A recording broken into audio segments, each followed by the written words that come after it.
So, welcome back to the Seekers of the Eternal podcast. I'm Pale Horse, and I'm here with my partner Jay. We just this week we recorded a really incredible podcast with visionary artist Luke Brown. He's a incredible visionary painter, sculptor, jeweler, fashion designer, lucid dreamer, beauty enthusiast, bliss seeker, and exuberance specialist. Um, What a resume. yeah, you can find. I mean, his Instagram is Luke Brown Art on Instagram. On Twitter, he is L Spectral Eyes, LukeBrownArt.com. You can get really amazing canvas prints. He's got limited edition canvas prints that you can buy of his artwork, original paintings that are on the website. He's got these amazing UV reflective tapestries. I've got one in my meditation space. You hit it with a black light too, and it glows amazingly. Oh, Super ultra hyper detailed paintings that he makes. Are just wonderful to experience. So I would recommend going to check those out. yeah, definitely. He also has some really great. He recently recorded a documentary style interview with beautiful animated images, and he tells a lot of his story and his journey. That's on YouTube. It's under Heart Mission Presents Visionary Artist Luke Brown, and we'll put a link to that. And Yeah, that really goes into like his background and a lot of these great stories that he sort of in this podcast that when we brought him on, we wanted to immediately go deep. So I left out a lot of where are you from? How'd you get right. started? All of that kind of stuff that you can find in other places. And I just really wanted to give him the floor to dive really deeply into some of these things that I've been wanting to chat with him about. So Yeah.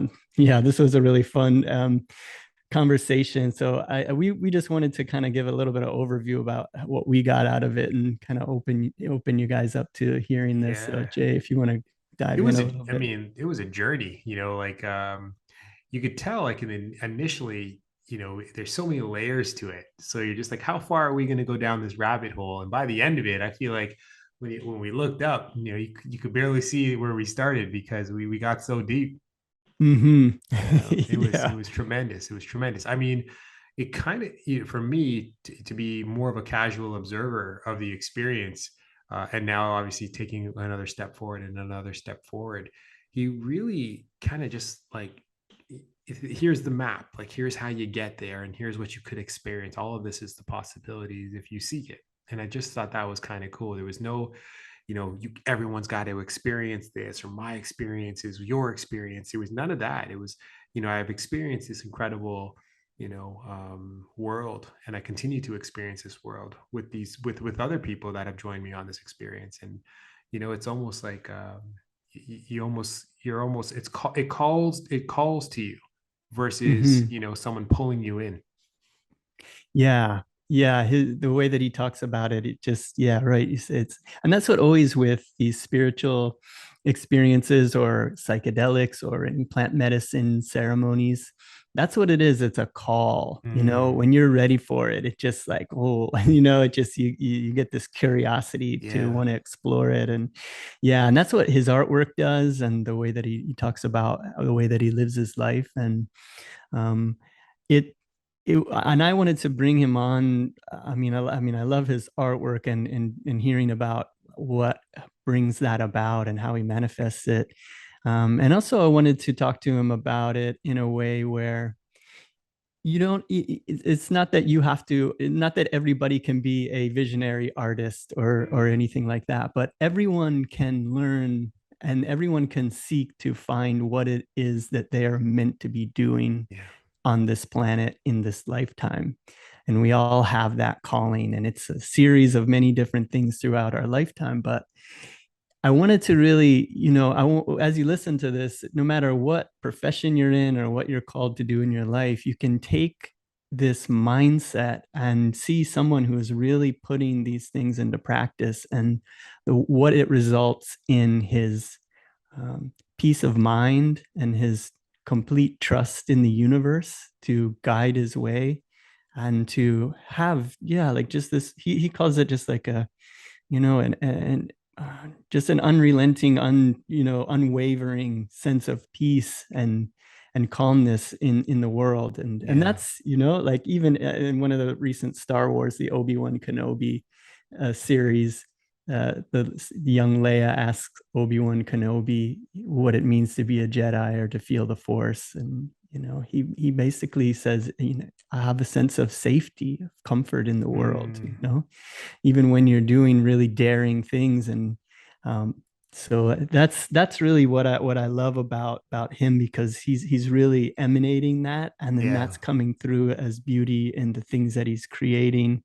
And for me personally too, even just yesterday, like in this podcast, we talk a little bit about the things that come up that when us, self-sabotage, or those Right. dragons of resistance that come up. And I mean, believe it, they come up for me a lot, Mm, especially as I'm getting into so much new territory with this whole Seekers of the Eternal community and yeah. Web3 and all of these things that we're doing, and new podcasts, all of these new things that I'm exploring. And they're all things I really, really want to do and have been wanting to do. But as as we're like going after anything in life, think about anytime you go to start a diet or a workout or a meditation, whatever, Mm, it will come and try to stop you. And I think the biggest thing that bothers me in life is when I lose heart, or I mm, get a self-doubt, or I become afraid, or I get a sense of dullness, like the vibrant, beautiful world that I was living in, full of possibility, becomes so dull, and like yeah. I just don't care, and I can't find beauty in the world, and it's like, why even bother? Right. It's like that Right. feeling. And that was coming for me actually yesterday, like really hard. Like I got this just wave that hit me, and I don't know if it's just from um, collective energy or whatever, Mm, but because I have this meditation practice, I don't let those things stick around for long. So when that comes in, it's like I got to do something about this. wow. I I went to the beach for a little bit, sat by the ocean, because I know Luke was talking about being out Yes. um, in nature, and that's very helpful. So I did that for a little bit, and then and really, actually, I was looking at his artwork, and I was listening to some of the things that he was talking about, and it really brought me back, seeing the artwork. It brings you back to spiritual experiences you had, visionary experiences Yeah. possibly that you might share through medicine. And I'm happy to say, like, I'm feeling like firing on all cylinders again today, Beautiful. after that. And so I hope these words that you hear from him can be medicine for you on whatever journey that you're on. And Absolutely. Yeah. yeah. The Mm-hmm, biggest takeaway for me, I think, is you just kind of so eloquently put it was, this all it is not happening to us; it is happening for us, and mm-hmm. to trust that process, trust the universe, and not to fight against it. So, yeah, I can't wait to dive into this interview. I can't wait for everyone who's watching to listen to Luke and sharing this experience. Yeah, so we hope everybody enjoys it. This one we decided to call it collectively "How Good Can It Get?" So Yeah. that's the name of it, and we hope you enjoy this podcast with visionary artist Luke Brown. There's got to be a point in all of our lives when something happens and we become a seeker. What I want to do is really to provide some just leaping off points for you, so that we can just really dive into deep waters together with this, because that's going to be the most fun for me. So I'm just going to go for it here. Um, and really, Mhm. in listening to other interviews that I've heard with you, I've noticed these abilities that you have cultivated over the years, that I'm interested in personally in further developing in myself. So I've got kind of a list of like highlights that I've heard you talk about, that I'd just like to sort of go down and just let you riff on them. And then, when you're ready to come up for air, we can interject with some responses. or just move on to the next one. So I'd like to start out with this idea. The first thing that I've noticed that you've cultivated over the years with your artwork and the many interviews and interactions you've had with people, that along with your painting, your sculpture, your digital creations, it seems that your poetic words are also a part of your medium as an artist. And the things that you say, I love listening to them. And then I realize that later in my meditations, those ideas will come back up again. And now those seeds that were planted will start to grow into, I'll keep kind of watering them with love in a way, and feel them come to life more and more in my life. So that's a skill that I think that you've developed really nicely. Yeah, so maybe just talking a little bit about that, of that journey to get to the space where you can really kind of talk eloquently about these worlds and the process and your artwork. Well, I come from a family of artists. My father's a musician. He's a folk singer and a storyteller. And I don't know, maybe there's some genetic predisposition for eloquent yarns, and but yeah, there's something that was developing naturally in my creative current that I've been following, and just committing myself to being available for the creative momentum to move through unobstructed. And I feel like the refinement of my own kind of yeah, that ability to be eloquent just kind of came along with the development of my craft and my creativity, and just being really open and available for the channel, and to really pay attention to that.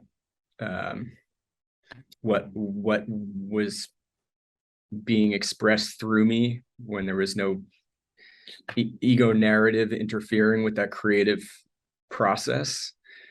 And skills were developing with with the visions that were being provided. And yeah, I just feel like the ability to describe it in words was kind of coming in along with the vision. So yeah, it was really like just like a natural development from this like wholehearted attentiveness to this like visionary experience. And yeah. Mm-hmm. So, yeah, man, I really appreciate it when an artist can speak about the work that they create and the way that it comes through. So it's always fun to be able to do that. So yeah, man.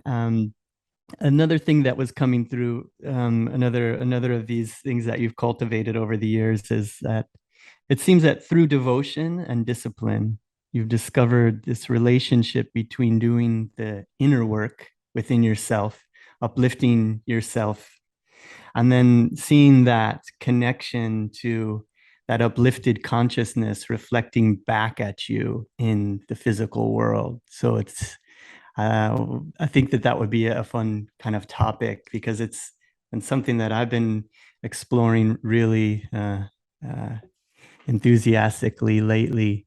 And it reveals itself more and more. And to me, you're someone who is doing that pretty well full time. So I thought it might be fun to talk about that topic if you're up for it.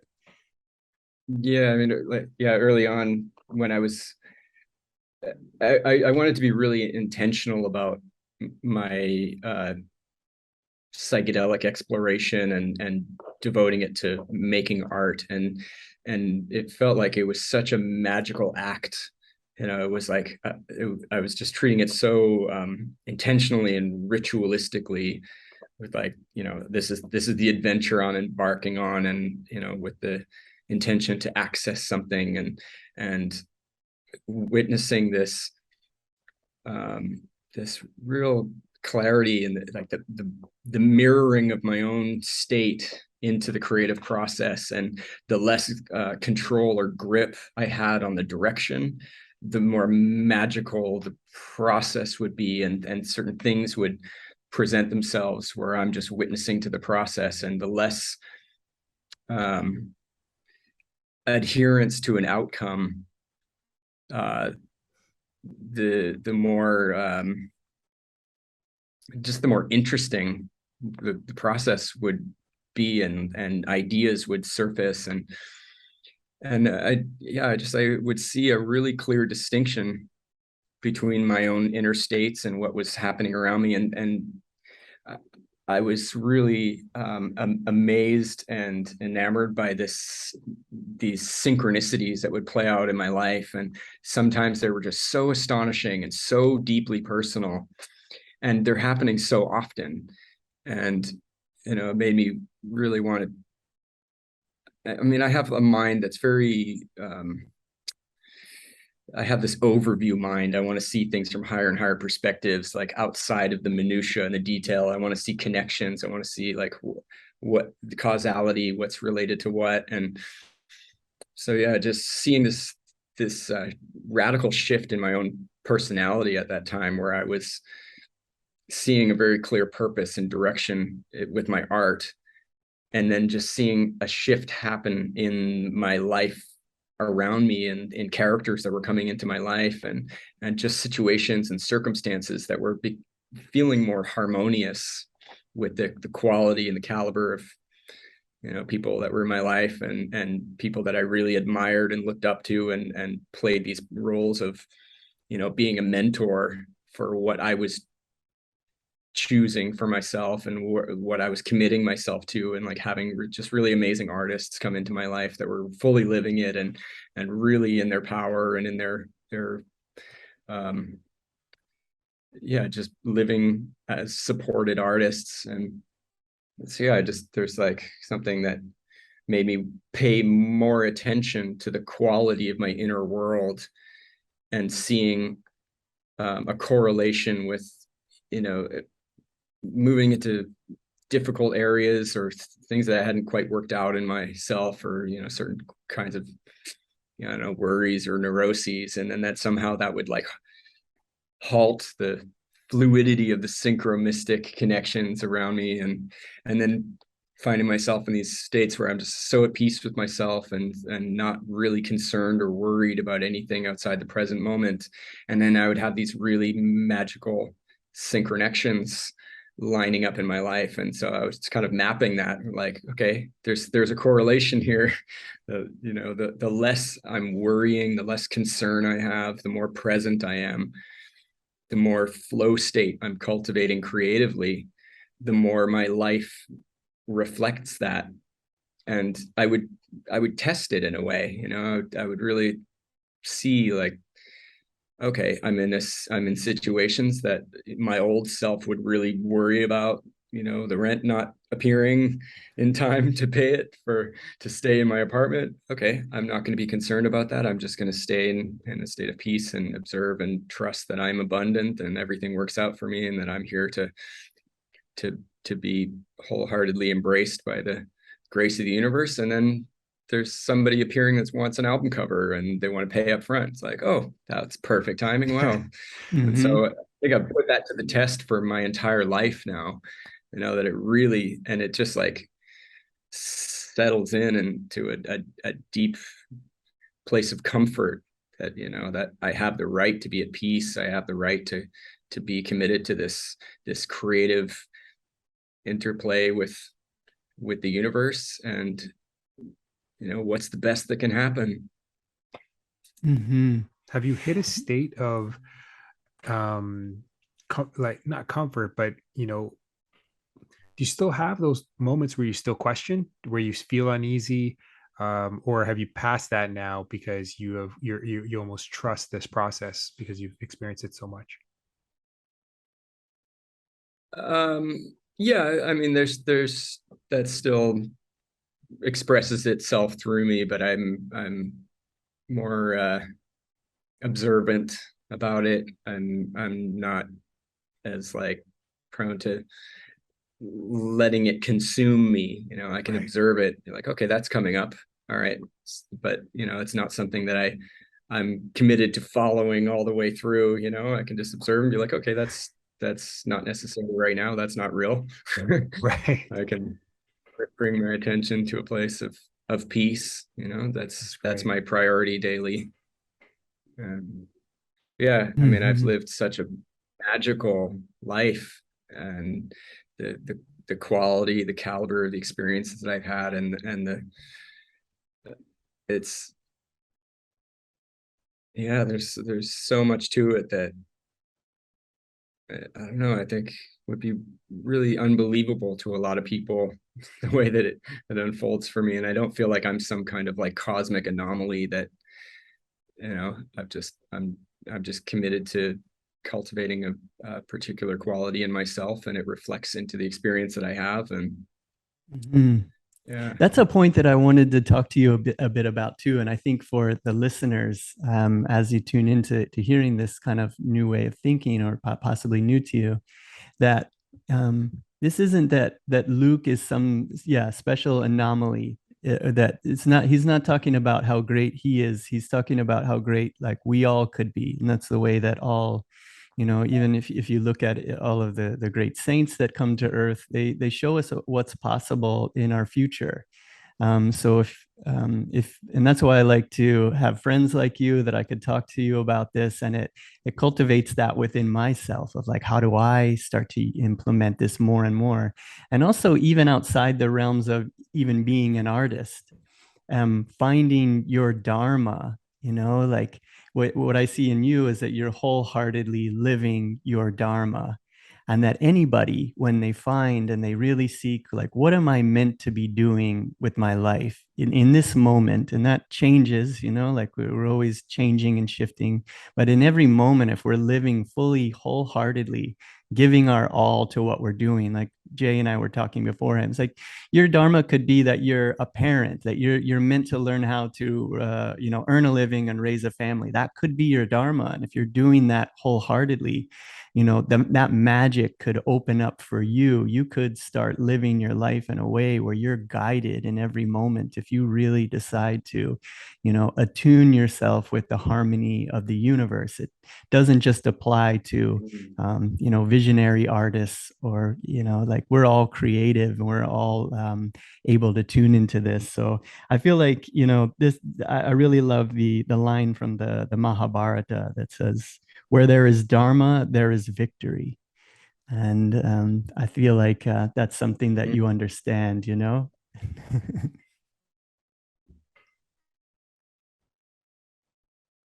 absolutely. Mhm.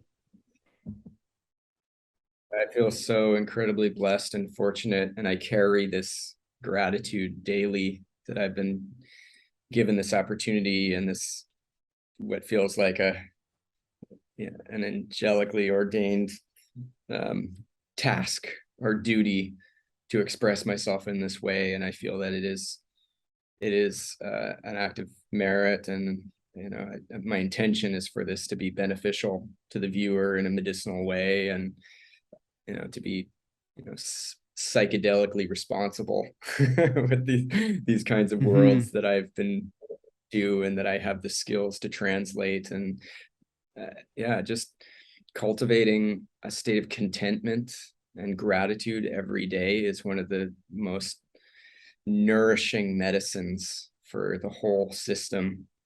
And it just really creates an expansive state for a clear transmission of creativity to present itself. And, you know, early on, I was given this message to be fully dedicated to this process and not treat it like a hobby on the side, and, you know, get some kind of job somewhere and try to carve out some time and space for this to happen wherever I could. It was like, this is the full picture. This is what it's all about. And as long as I have all my attention here and to give this my full attention, then, you know, a golden road lies ahead.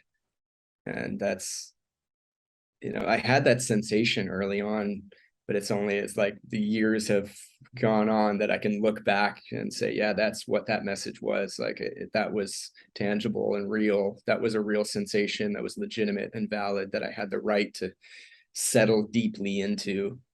And it wasn't, some delusional, selfish little, mental tangent or self-importance, but it was like, Mm-hmm. their message that was like, get on with it. Like, this is what Right. it is. Don't distract yourself with anything else or get sidetracked with infantile obsessions of, nonsense. Like, Right. just your attention here. And there was, as I said, the magnetic attractor of really exceptional people weren't just in the realms of inspiring artists, but in spiritual teachers and people in magical, mystical traditions that were synonymous with what was being presented to me internally, like giving me the context for the magnificence of the visions that I was having.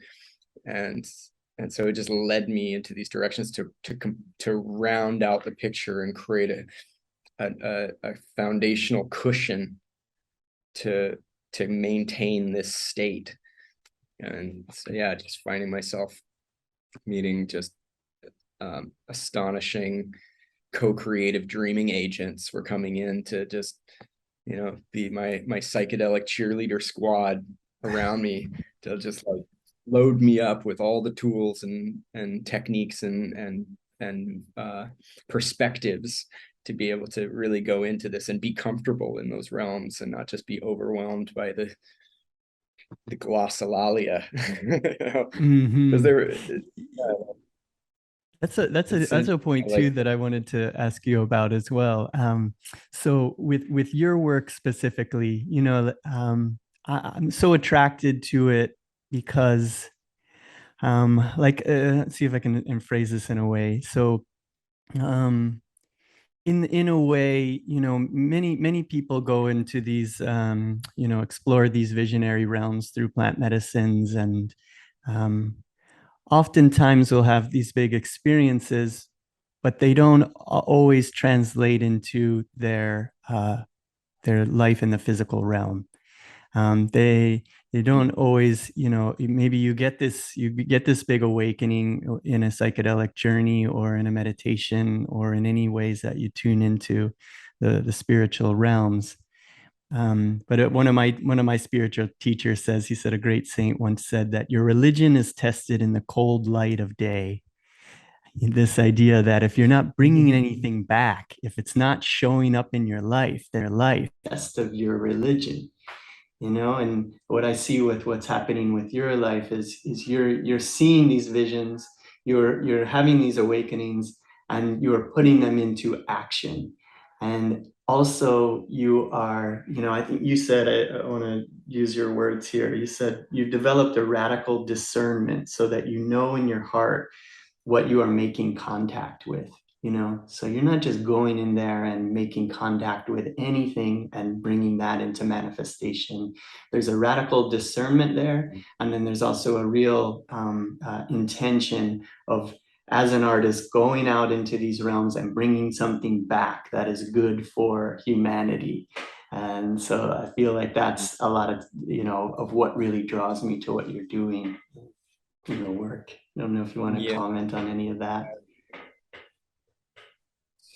I mean, ultimately, all these expressions, all these dimensions, and encountering these these expressions of what could be interpreted as like malevolence or benevolence. I mean, ultimately, it is all the expression of one consciousness that's experiencing itself as every possibility in order to know itself. And I think it's a matter of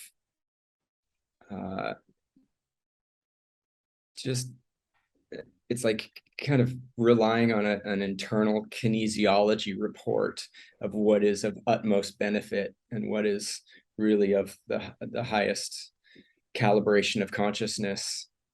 And making an allegiance with that, and letting that express itself through your vessel, and letting that be what is informing everything. And I feel fortunate to have had these experiences where it's like, walking through the valley of the shadow of death,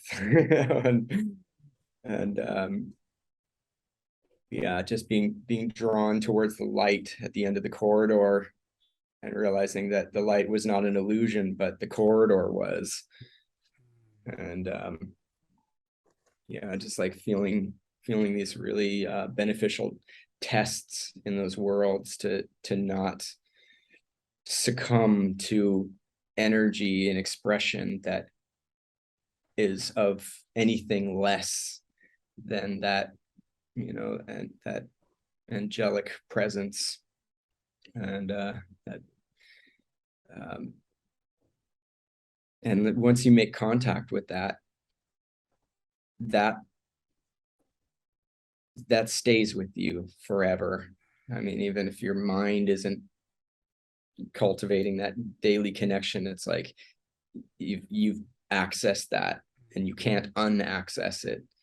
Even if you go back to a life of just total mundaneness and have no reflections around you to remind you of that space, it's always there. It's almost like nagging at you to really be cultivating something of merit in your life.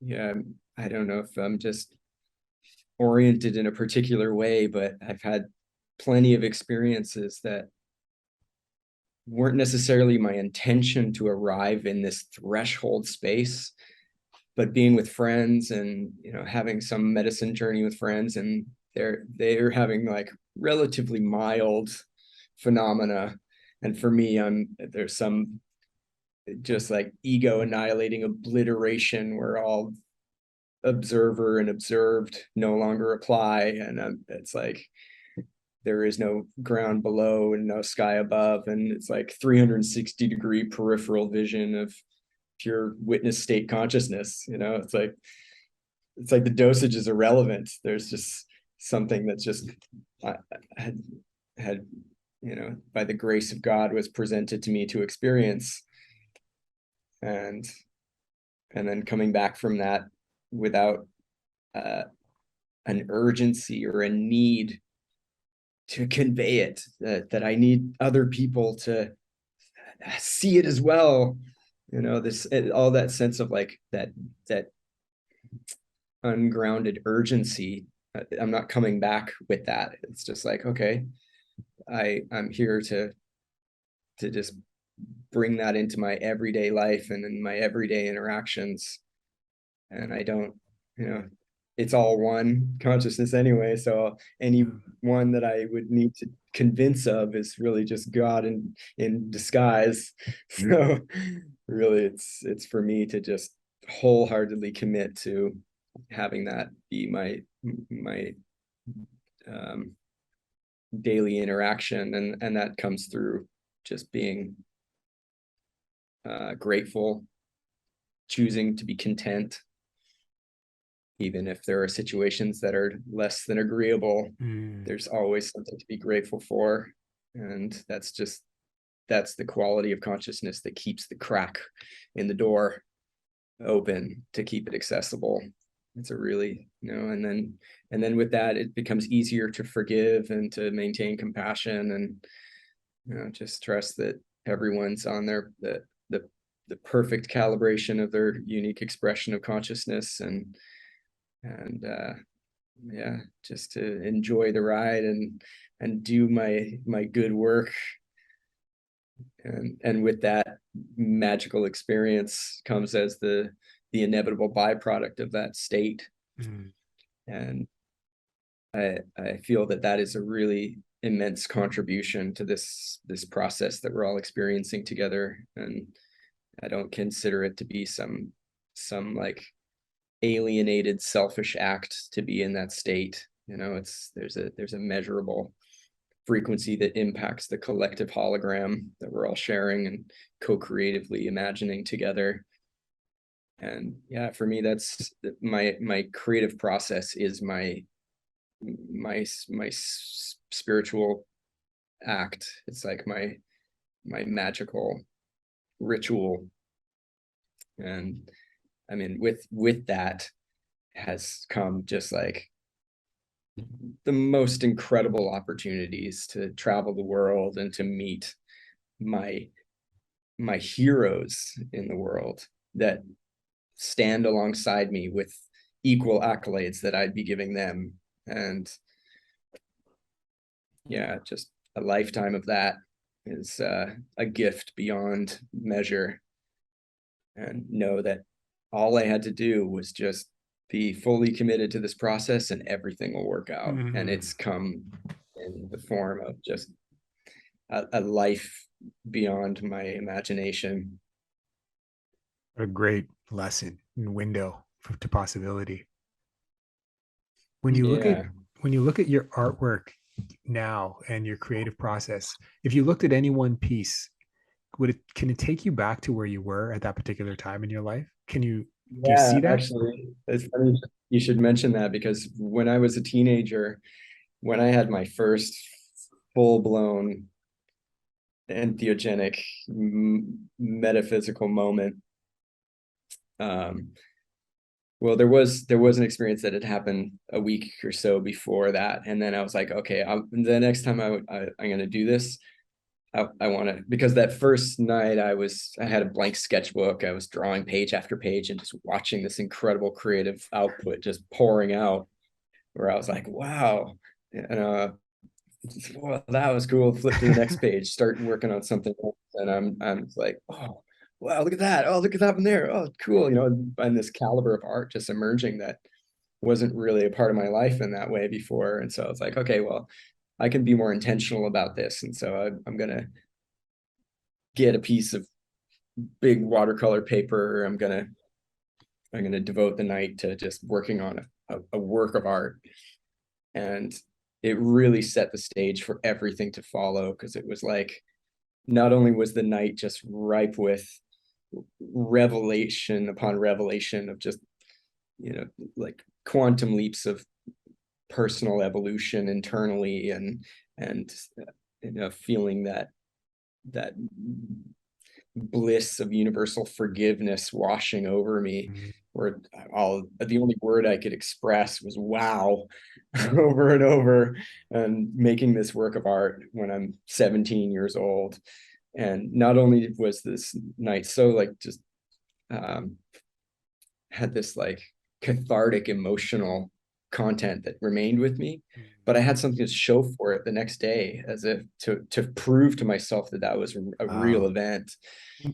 And yeah, it's this painting called Fungal Linguistic, and it was like mapping the hallucinogenic template that That's awesome. really established very clear creative direction for me. And so that painting, it became this watercolor and ink painting, and I really have no idea where it is in the world. I try to imagine the journey that it's been on and whose hands it's ended up in 30 years later. Yeah. But then this year, last year, the end of last year, I decided I was going to paint it again 30 years later. And I completed it around the time that I had done it in the time of year. It was in April or so. And so I was revisiting that whole process, because there was so much going on it's such a detailed painting. And so I just had a little photograph of it, didn't have like a high-res scan. So I was just looking at it and trying to recreate it with 30 years of continued painting skill applied into it. And but yeah, it was such an amazing journey, because I was reliving this 17-year-old self that was just like having the lid blown off my previous parameters of my imagination of myself, was to be spilling out into this work of art that is now lost to history somewhere. Yeah, I got to get back to it exactly 30 years later, and it was a really amazing process.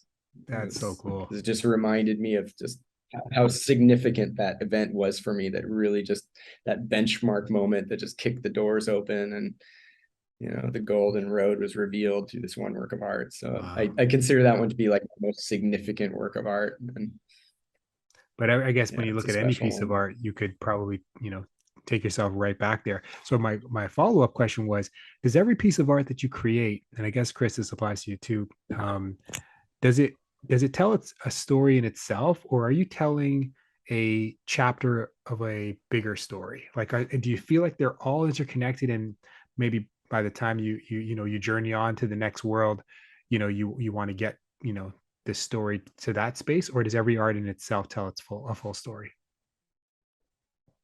I think it's part of a much bigger story. There's not really a whole lot of consistency in the process, or this story at the time. Sometimes there's just like a compulsion that comes in. There's like a vision that's really clear, and yeah,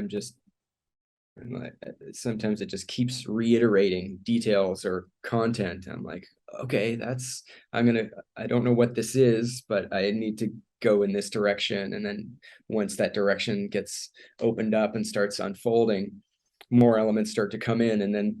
And there's quite often there's a story that presents itself that I didn't intend from the beginning, but it's very clear by the end of it. Wow. And I think that's the natural byproduct of being in that uninterrupted, unobstructed current of universal creativity that's being given the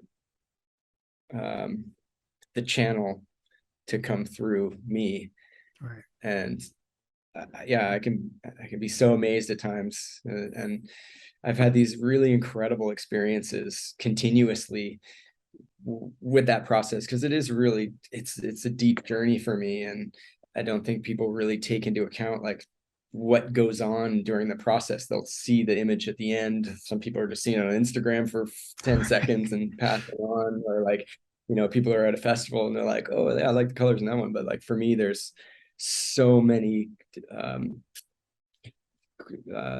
qualities of the journey that are happening throughout the process, and they're really deep for me. And then I'll have these experiences where I'm bringing them to these like overtly psychedelic culture events, so like Burning Man and Boom, and where I'm given the opportunity to present it to a large demographic of psychedelically oriented people that are familiar with the dimensions that I'm expressing, and over and over having these interactions with people that are giving me these really deep processes that they're having with it, and things that they're perceiving and experiencing with it. And it's 100% synonymous with that Wow. process. That's not spelled out in the work. It's not like, here's the name of this painting, this is what it means, this is the it's very esoteric and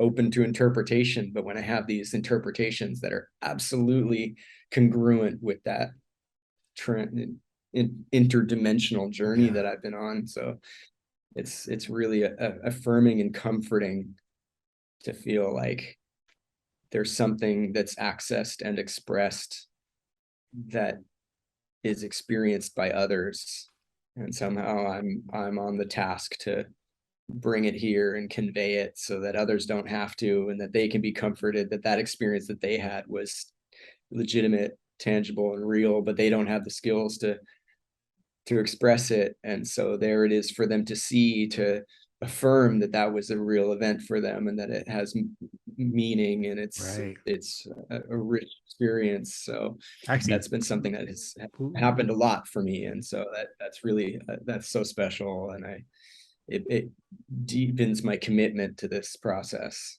leading into this conversation, I actually asked Chris, what was it? And he said, when I saw his art, I recognize that place. I've been there before. I've seen that before. Yeah. And, for me, I haven't had, I'm just getting my feet wet here, but the way that he expressed it was like you've both visited the same place on, on earth, except, on whatever earth that was. It's pretty remarkable to hear that. It's like Yeah. these experiential images, and with Luke's work, the way that he's able to capture these visions, it's like you get to have that experience that maybe you forgot about, like a forgotten dream or something like that, and then you see it again, and all of a sudden the whole thing comes back to you. So I think that's what's so Yeah. exciting. And I have one of your pieces you sent me as a big banner. Like, I haven't actually got to see, these paintings in physical reality. So I need to start finding some of these to see and experience in the physical realm. But I have one of your large printed banners and tapestries in my meditation room of Padmasambhava.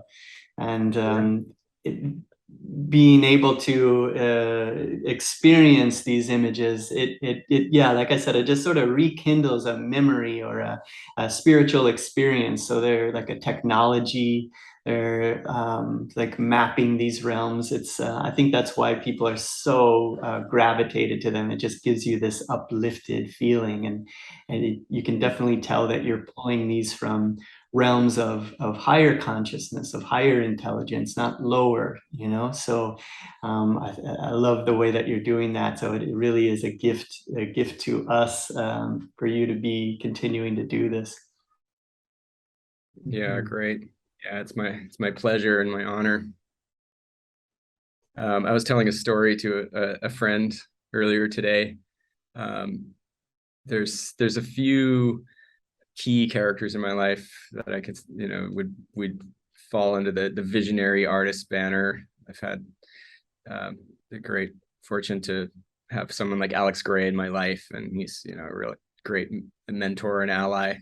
And there's some really high caliber characters like him, and yeah, we tend to be in the same like group exhibition opportunities around the world. And we may not have continuous contact with each other, but there's been many occurrences where we'll show up at the next event, and like our paintings will have, like, you could just Photoshop them on top of each other, and it's like almost the same composition or the same painting titles or subject matter. And these aren't just like common themes or ideas. These are really like, so somehow we've been bonded in this world, and it's like certain things are translating in the same way through us. But there was I had this opportunity to do a traditional peyote church ceremony meeting with a whole native group, and it was an incredible experience. And I was with a friend of mine, and when I have these kind of visionary experiences, if I don't have a sketchbook or a notepad, part of that retaining the vision process is like kind of speaking it out loud as a way to be able to like access it later. And so I'm with my friend, and I'm describing this vision that I'm able to retain and return to, and like zoom in and see all the nuts and bolts of this whole composition. And I was telling my friend, I was like, wow, if I just spent the next 10 years on this one painting, that could just be it for me. I could just like, check out after that. Like, this painting would just be absolutely incredible. And so shortly after the night of the ceremony, I ended up in San Francisco. And yeah, I meet Carrie Thompson, who has become just one of my, core soul brother ally in this world. We've done lots of exhibitions together. He does the creative direction for Boom Festival and does big installations at Burning Man, and he's a really incredible artist. And so my initial introduction to him, he had just showed up at this exhibition with this painting. I mean, he's white as a sheet. He's holding this painting, still fresh oil painting. And it had come off the top of his van on the way to the event into rush hour traffic in San Francisco, and managed to turn around, get back into the tunnel to see all the traffic just magnetically repelling around it, and it's face up, it's untouched, it's like in perfect condition. And so he's arriving at the venue just like moments after this, just like, oh my God. No, and he's brought this absolutely phenomenal psychedelic painting, and then so he brings me to his place to check out his studio and to see some of his current work, and he unveils this enormous painting. And I'm with my friend that I've been in the peyote ceremony with, and as he reveals this painting, it's everything that I described to my friend in vivid detail. And I'm like, oh, goosebumpy recalling this story, but it was, yeah, so magical, such an affirmation, not only of the bond that I have with him and the adventures that I've been on with him in different parts of the world, but also, it was like a premonition of our meeting. And it was also this comfort that I didn't have to do the painting now. It was already done. It was like, wow, what a relief. I don't have to put put all that work into that. Or he's handling that. That's perfect. That's incredible. What an incredible psychic phenomena. Yeah. This ceremony was giving me this premonition of meeting someone that would have such a big influence on my life and be such a so much admiration for his work, and to be able to see it before I saw it so clearly enough to be able to describe it to my friend, and for him to be there with me to witness that was what I had described was really, really potent. Unreal. It feels like it's like this place that we could all access, but so many people have passed on and never, for whatever reason, they never had a chance to experience it. And I feel like, wow, I feel so grateful that I get a chance to sit and have these kinds of conversations with you, because I feel like I'm inspired to explore it more, because there's so much, there's a lot of negative connotation around it from especially from like the 60s, 70s and 80s, I think, going into the 90s and to now into the century. Now I start to see there's a lot of people that are starting to realize the benefits, both health as well as spiritual and individual. I can't wait. I just can't wait to have this experience. I feel like I'm being left out listening to this and seeing the artwork and seeing the universality of the experience. It's pretty incredible. Yeah, we get so caught up in just living these roles and these lives, and one day, like the name of this podcast, the Seekers of the Eternal. Like one day something happens when you start to really want to explore, to see what else is out there. Your curiosity starts to take over, and that's why I like with having this podcast, because podcasts have been such a huge benefit to me of opening possibilities, hearing artists and hearing about people that are just creatively inclined or have experienced things that I haven't before. And then to be able to have those seeds planted and just see where they go, to open up, because this experience of human life is infinite and eternal, and it is, everything is available. So yeah, it's so great to be able to get into contact with those who are exploring these realms and bringing something back to share. Like I guess that's the difference between being like just a madman and something back that you can share with others. It's like, here it is. You somehow manage to, because all of the work and the discipline and the growth. Yeah. That's right. Yeah. And like that doesn't come by accident. That doesn't happen. Just it's all of the discipline that you put into it, and the daily continuing to connect with that is what makes that possible. Hearing the call and heeding the call. Yeah. So that, I think that's just so beautiful what you're doing with these works. Yeah, wonderful. Yeah, and you touched on one of the things that I like talking about is artists who are creating these images that are coming through you and many others. They connect us. They help maybe soul friends find each other by seeing your work. It doesn't matter that you're living in Thailand now, you're across the world. Um, that these images and these symbols like help soul friends find each other. It's almost like, you know, we make these pacts in the astral realm that I'll continue making these images so we can find each other in the next life and pick up where we left off, you know. And Yeah. maybe these scriptures and you know, images of Padmasambhava and these sacred images that reawaken this memory in us. It's almost like one of the members of the group of friends, like, okay, I got to be the artist so I can bring us back together, and the others will create these images, and we find each other, and we're able to have these conversations, and you know, you stir new energy in me, and we stir new energy in each other. So yeah, I love this idea of artwork as dream symbols that bring souls back together. It seems to be happening a lot for you. Yeah. Co-creative dreaming agents. Yeah. So Luke, as an artist, is there anything that you feel like you're chasing still, or that you're still trying to work towards, you know, as an artist, emotionally, spiritually, or are you in a space where you just embrace this journey that you're on, and whatever comes to you in this process comes to you in this process?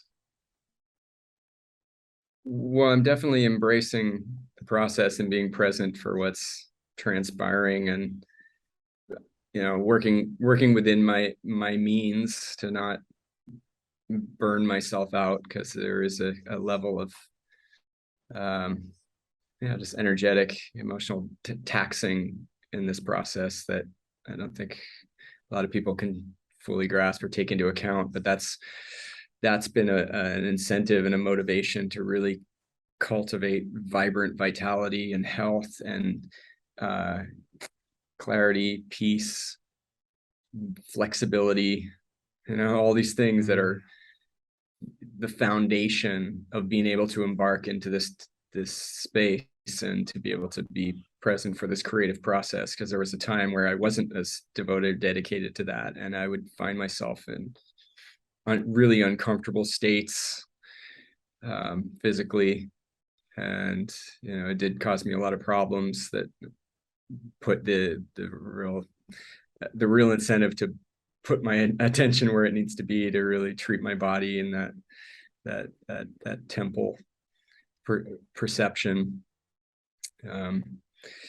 But yeah, initially when I was having my creative awakening, I saw my unique creative aesthetic applied to every possible medium, and I was so just blown away by that. Just any object I could think of, or anything just translated through this kind of psychedelic lens. And so it inspired me to just be my own avatar. And you know, I wanted to design my own clothes and work with leather workers to make boots and make jewelry. I wanted to cover myself in tattoos with sacred art, and you know, I wanted to I mean, the dream is to have a space where all of these expressions could be channeled into from the ground up.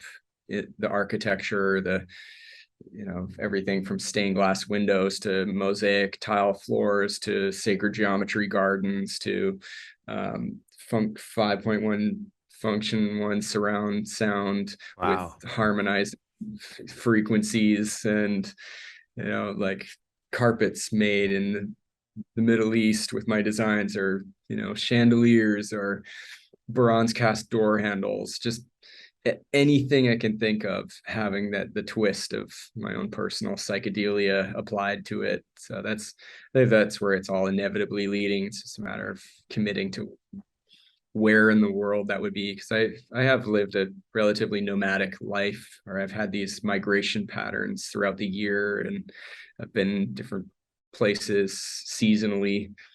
So I haven't necessarily had the clarity of like, okay, well, where's that level of commitment going to be where I'm now grounded. I'm like, you know, so I think that's the big vision, really. And it'd be nice to not have to sell my work, and just have it all part of one collection would be really amazing. But I can't complain with the opportunity to make sales, especially to really amazing people. Yeah. So, but it's a good thing my creativity will never run out. And there's so much more beauty to come.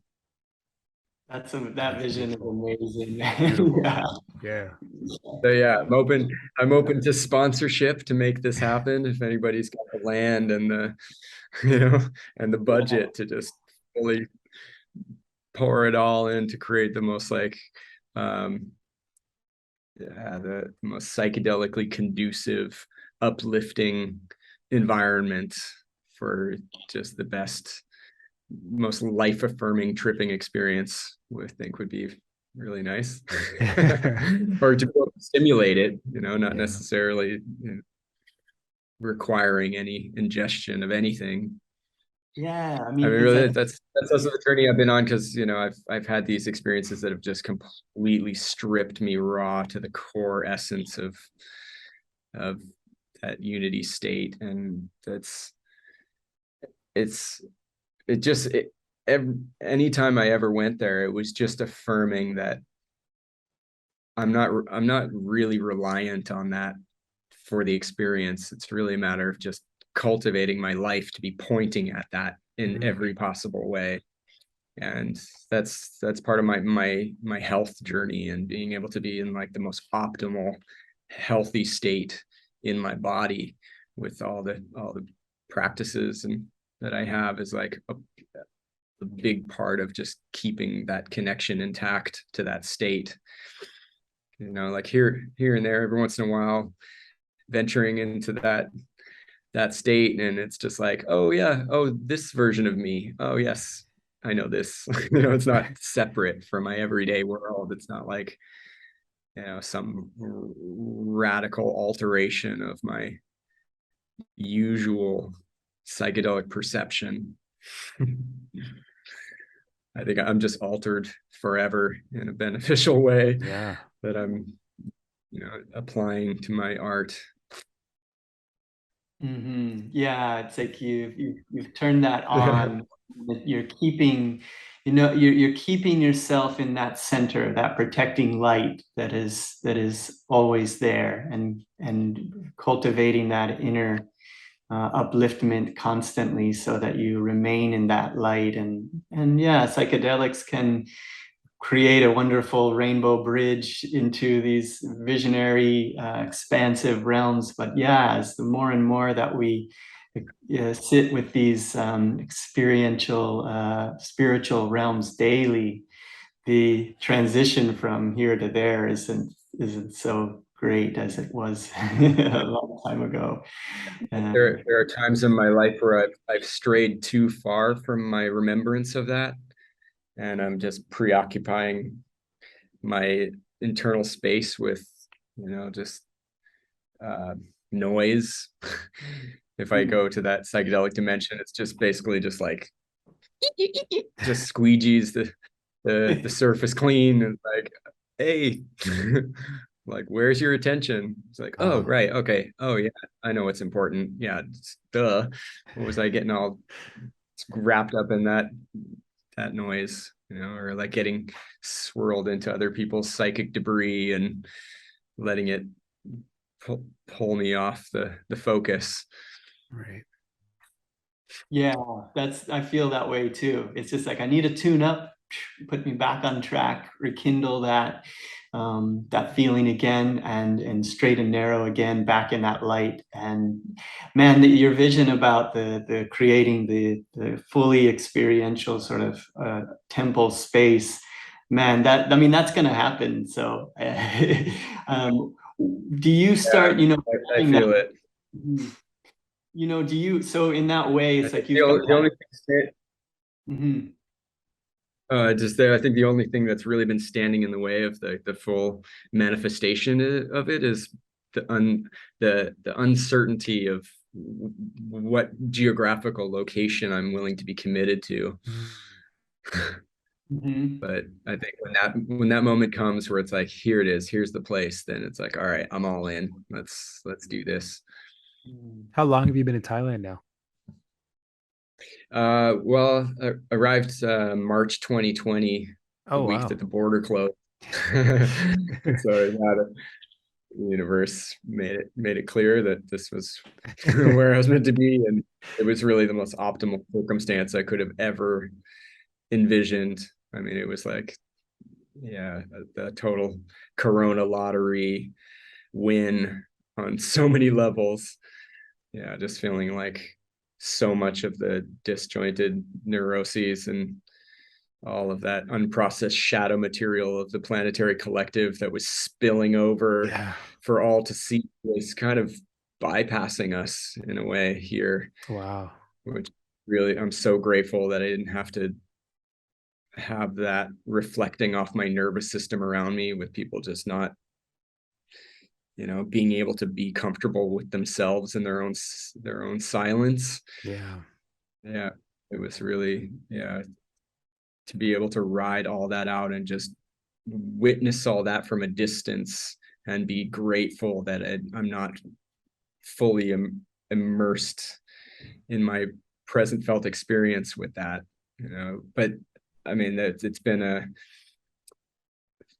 just quantum leaps of personal evolution here that I couldn't have anticipated without the opportunity to have my life stripped down to such a basic level that I hadn't really given myself in that way. I had always had this yearly itinerary of travel and migration patterns as festivals and events, and working for these 3 months for this event and this other side of the planet to come back to work for this season and this continent, and then to come back to, I'd always had this very compacted schedule of work and travel and introvertedness and extrovertedness for like, the last 20 years, really.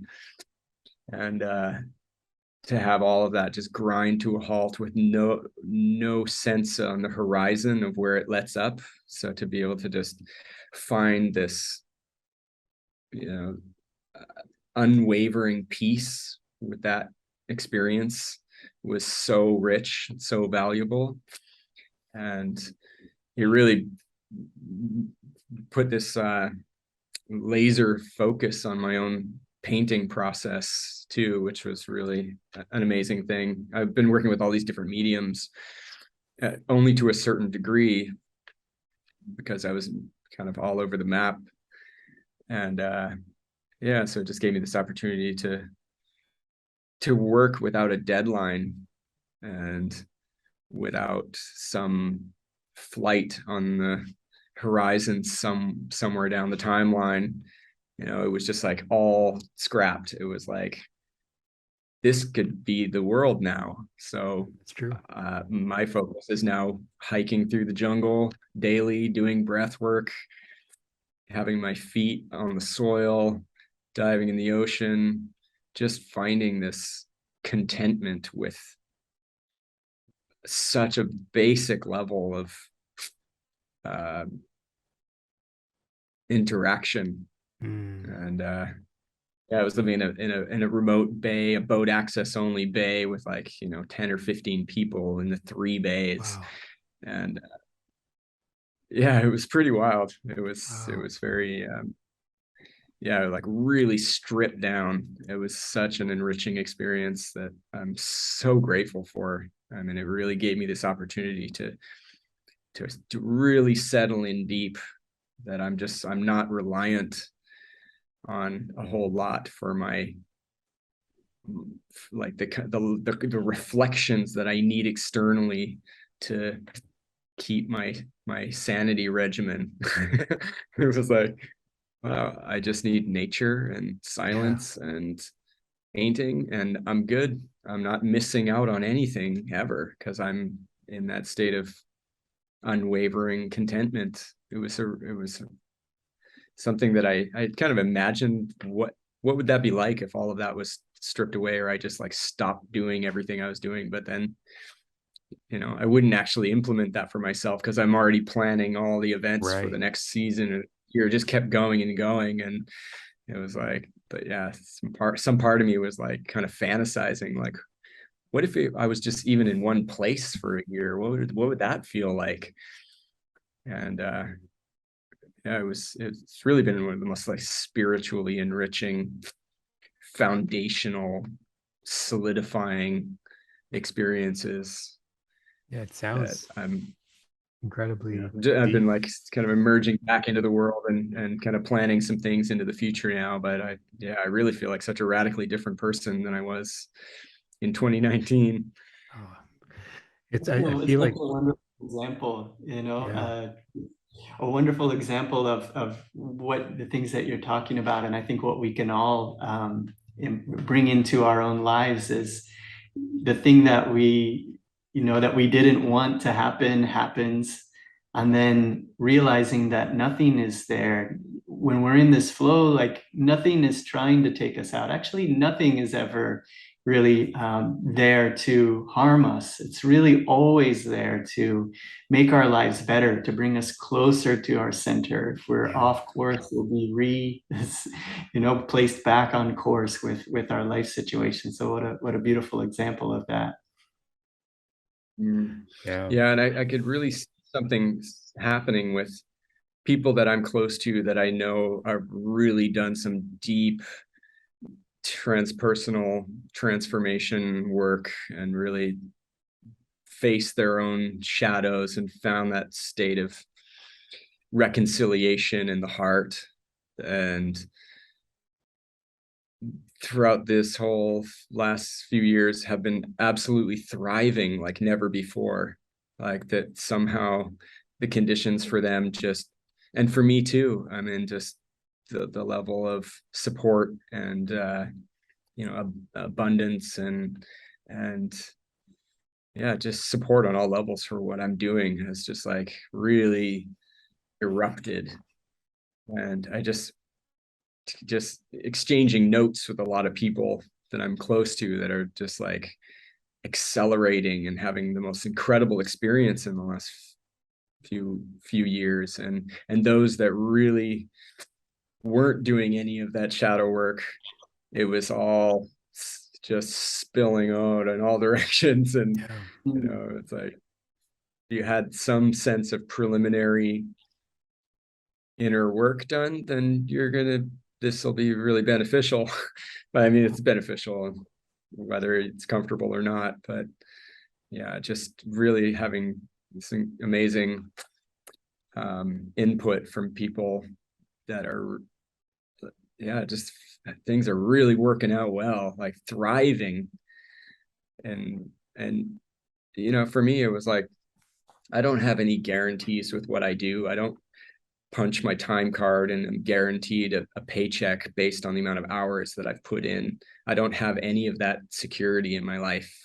And yet it works out, and it works out in ways that I'm just constantly amazed by, and amazed by the timing of it, not just the timing, but the quality and the caliber of where it comes from, and the opportunities that are related to the connections that are made.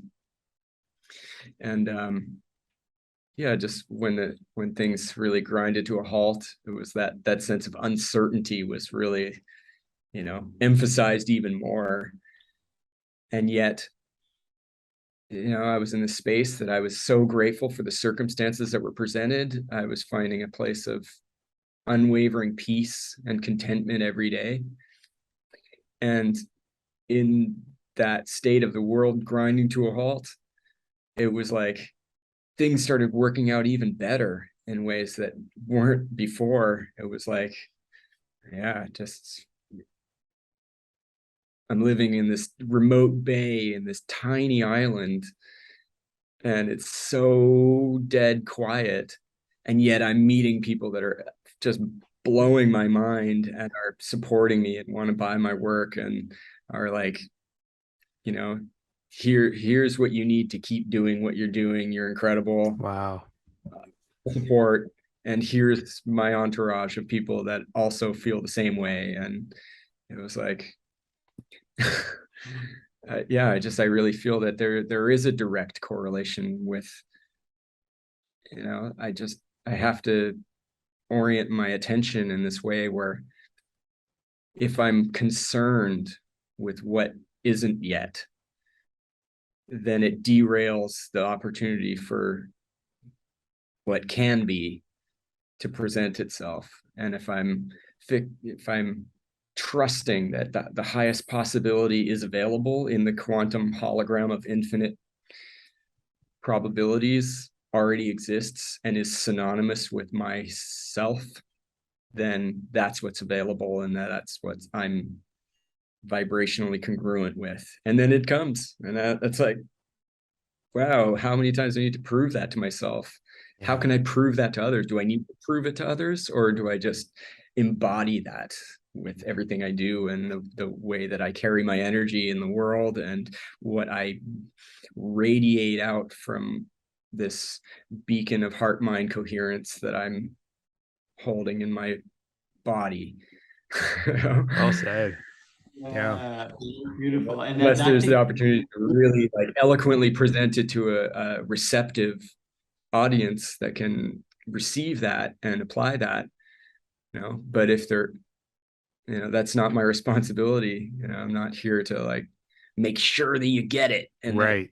it's like, take it as you want, and believe me or not. Yeah. But this is what is my reality. This isn't some fanciful delusion. This is the nature of the hologram. And yeah, just the less worry, the less concern, the less anxiety, the less fear I'm entertaining, the better it is. It's like fake it till you make it, but I'm no longer faking it. It's where I'm at. Right. Mhm. Or you were always it. There was no faking it. You just had to realize that. Yeah.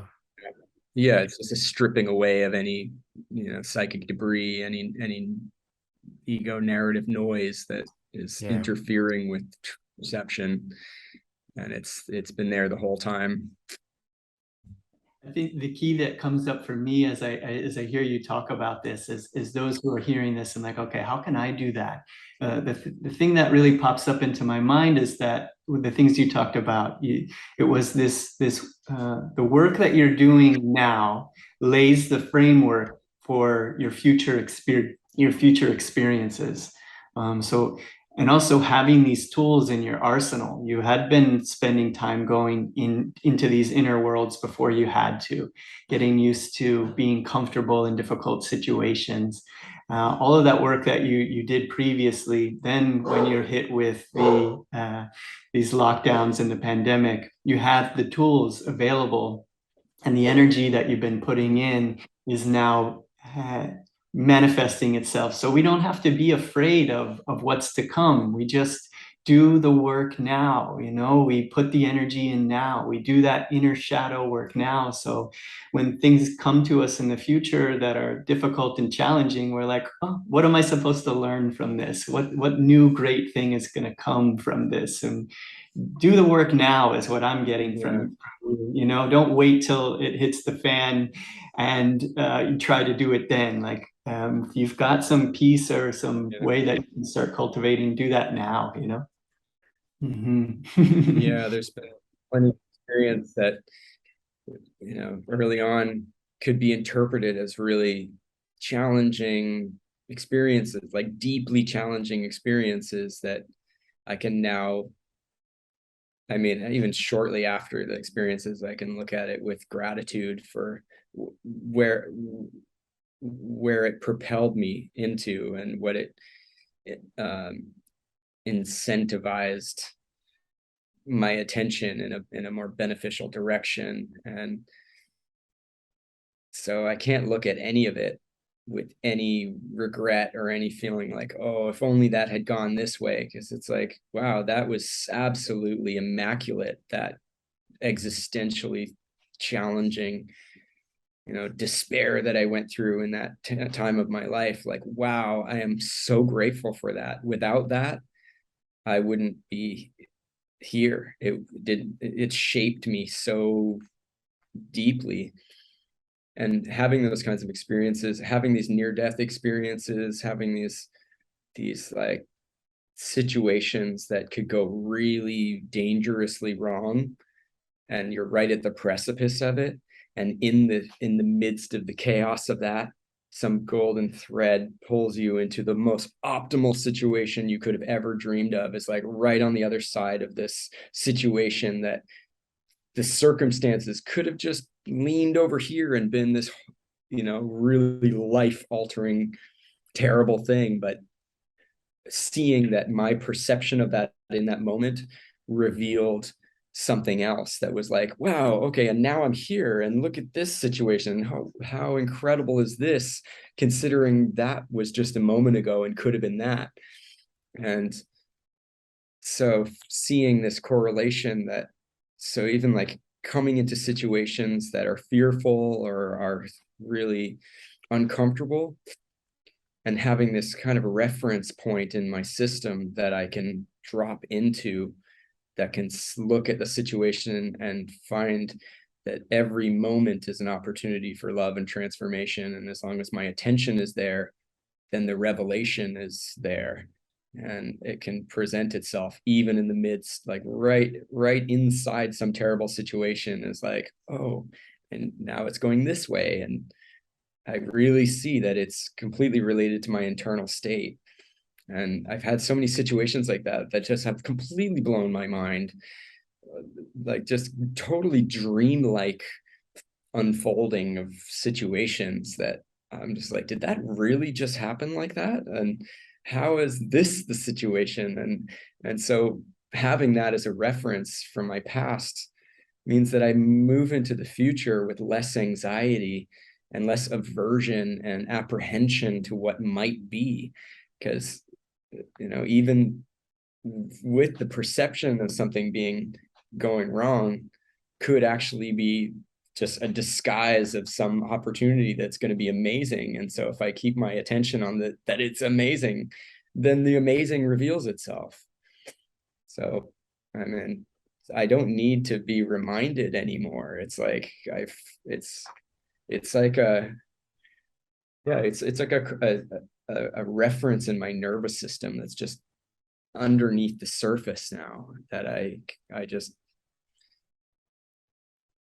it's kind of like training yourself with lucid dream triggers. Like if you're cultivating lucid dreaming and you want to have certain things that will kind of snap you into lucidity, you can kind of cultivate a training of what that might be.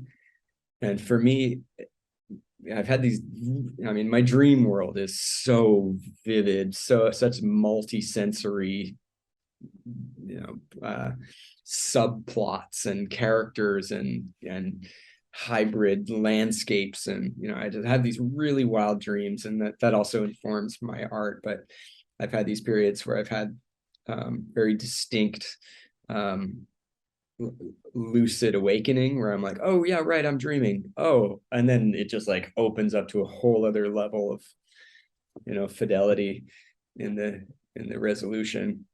But one of the things that I was finding was a lucid dream trigger was like, if I have this fight or flight state, if there's some kind of threat, which is really rare in my life, I don't really have that in my nervous system very often. Like, I can't even remember the last time I've had some kind of like fight or flight trigger in my nervous system. So if I have it in a dream where it's like, oh my God, this thing, then that would be the trigger to be like, oh, I have nothing to worry about, I'm dreaming. I was kind of like, so then if I'm like riding a motorcycle on the edge of a waterfall that's 40,000 feet off my right side, and in my dream, I'm like, oh my God, and then it'd be like, oh, I'm riding a motorcycle on the edge of a waterfall. Like, what happens if I just turn to the right? And now I'm floating in this weightless dimension, like I'll have some kind of trigger like that. And so I think having that kind of experience, I in a way, I apply that to this,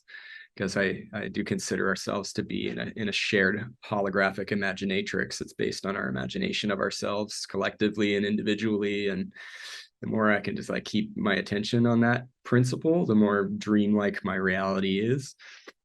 And so, yeah, so there are situations that a normal circumstance would be like, oh, I'm scared of this event that's happening, but instead be like, okay, I'm going to use this opportunity to be really attentive to my breath and just witness without judgment of what this situation is, and just be present for it wholeheartedly without adhering to some kind of like worst case scenario trajectory. Instead, I'm just like witness, observing without judgment, and just trusting that I'm always in the right place at the right time and in the right circumstances, and the opportunity is always available. And that's the state that I'm choosing right now. And then that is what presents itself. So, I mean, what other conclusion can I come to when that occurs? And it's also filled with symbol-rich synchronicity and meaning that's like totally related to my own internal dialogue. And, you know, it's like, how often does this have to happen for me to be like, wow, like, oh my God, I'm astonished, you know? Instead, it's just like, no, this is the nature of it. This is where, you know, I'm pay attention. Do you still have like a mentor or a guru or a guide at all that you still turn to from time to time for interpretation or?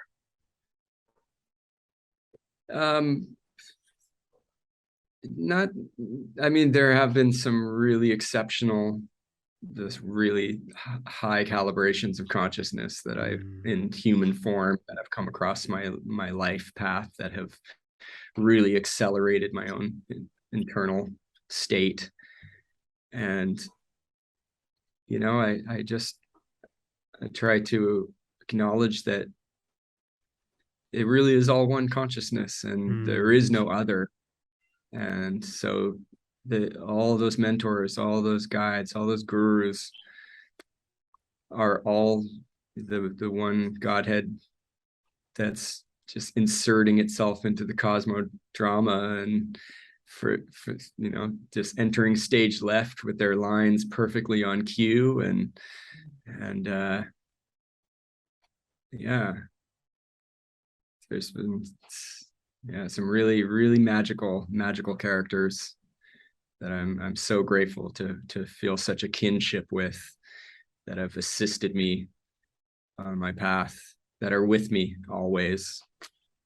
And yeah, it's sometimes I really do love and appreciate when they enter my life, and, you know, when I have contact with them, and just to feel that the opportunity for, you know, for this, you know, for this to, you know, I don't have this conversation every day, and I'm not having it with myself. So yeah, I do really cherish and appreciate the opportunities for this level of receptivity to just feel this expression coming out of me. So because I'm listening to myself just as much as you are, and it's benefiting me. Yeah. You know? So I love that. Collective consciousness. With the dream, that is so powerful for me right now, because that's really been something that I've been cultivating through my spiritual practice. And it's something that my guru, Paramhansa Yogananda, talks about a lot, is that we are existing in this dream reality, that when we die in this physical world, we will awaken in the astral realm and say, oh, it was all just a dream, you know. And we dream every night, and we awaken from that dream. And then the idea, like, I was practiced lucid dreaming was a big part of me finding my way onto the spiritual path as well. I had a hip surgery. I talked about this before. I had a hip surgery where I had 8 weeks of being able to take naps, and learned that I could enter into this dream state with lucidity and experience all the things that you were describing. But then the real exciting, I mean, the real thing that gets me, you know, and very enthusiastic about life right now, is just what you said about realizing that we are always in the dream and having these little triggers. And I think something that you said that came up for me is, you know, you have this new sort of always running sense of comfort and safety, where I think previously to that, we always have this underlying sense of fear and anxiety. And now it's been replaced with a level of trusting the universe. And I know that's in your work a lot. You know, you're trusting it. I trust, take me wherever you want to go, Divine Mother. I trust you, you know? I have the divine right to trust. Mm. And hanging out with others who are dreaming, who are walking this dream reality, I think is so beneficial. And I more and more I want to, with this podcast, with this Web3 community that we're building, like I want to just collect more and more people that are living life in this way, because it helps to remind us all, and those who are hearing about it, maybe it's fresh or new to you. The environment that you place yourself in is so powerful. If you can be in an environment of others who are seeing life this way, it can be so powerful for you. Yeah. I don't know if you have any thoughts on that. Yeah, well, that's the circumstances, you know, I mean, that's such a mild word to apply to the unfolding for me, but just being led here in the timing was so immaculate. And yeah, to be stationed here with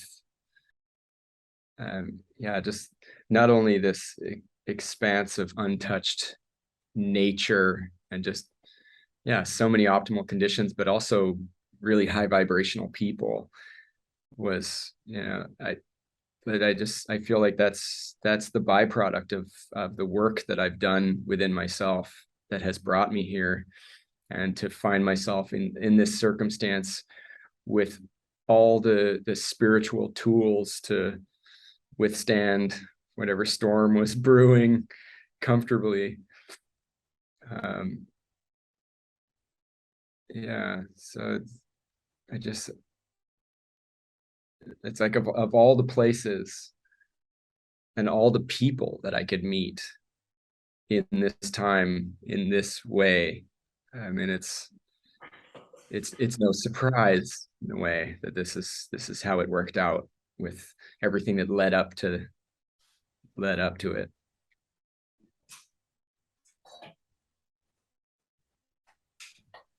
And so now, Luke, you're there. You know, obviously, you've established some roots now because you've been there for a couple of years. Initially, not by choice, but now, you know, you're in a space where you said you're starting to gear up again and plan. Can you see yourself staying where you're situated for a little bit longer, or do you feel like you're going to be transitioning back to some sort of a nomad lifestyle as things pick up? I was living in Bali for 15 years Oh, before wow. this. Okay. And yeah, I find that being based here, I think will be easier to kind of be like a launch point to different places. Yeah, I went back to Bali recently and was a bit disheartened. Oh, why is that? And yeah, there's elements of Bali.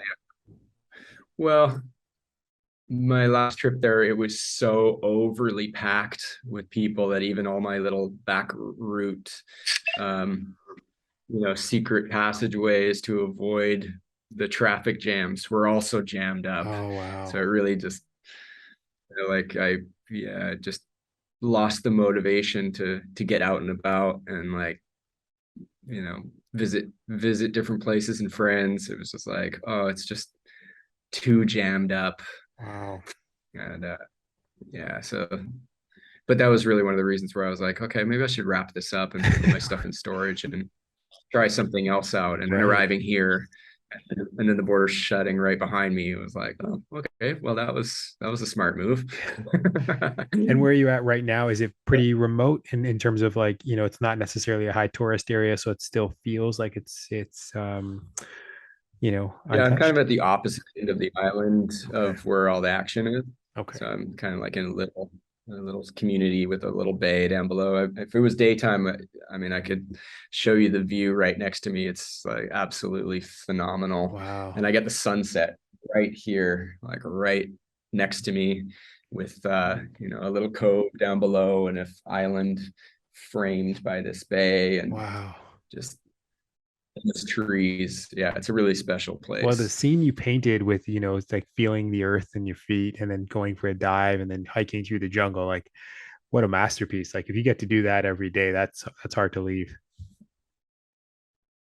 Yeah, Thailand is a beautiful place. Like I haven't been there. It's probably been about maybe 15 years or more since I've been there last.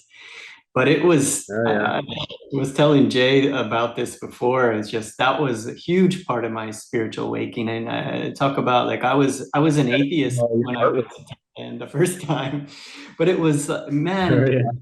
the things that you talk about wanting to do with building an environment, a space that you can go in and experience, like these old cathedrals that people go into. I know Alex Gray talks about it as like that was the spiritual technology, of going at you. We didn't have all of the electronics and the experiences that we have, and going into spaces like that and feeling that spiritual connection, how powerful that can really be.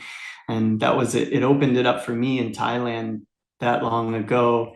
And being the ornate, like just detail of every in Thailand, that the aesthetic there is just so wonderful. I think it goes kind of hand in hand with the amount of richness and ornate beauty that's in every square millimeter of everything. I just really get that from Thailand. The visuals there spark something new The in me. opulent ornamentation. Yeah, it was just like, yeah, I had never experienced anything like that before, so it makes me really excited to imagine, so with your work being a modern day version of that will spark that same sort of feeling in others. And I think that's why I'm so keen on working with the Ramayana and Hanuman that I first saw in Thailand, is because the power of this sacred art, it can open something in you that goes beyond language, and it reminds you of where you left off, maybe in a past life, and you've lost your way and lost connection with spirit, and it can rekindle that and bring you back. So it's just, I know that's why the spirit keeps like making you make this artwork, so that it can bring other, soul friends back onto finding their connection and harmony, just the way that you're describing. Like we're supposed to be here and enjoying our life. We're not supposed to be scared. This is a dream. We're supposed to, get inspired by each other. And I like, I like playing this game with my friends, and I made this little coin that it's a teaching from Yogananda. Maybe you have one. Yeah. And and it's just it. no matter what happens, like we're playing this video game together with our friends. We're in this place with our friends.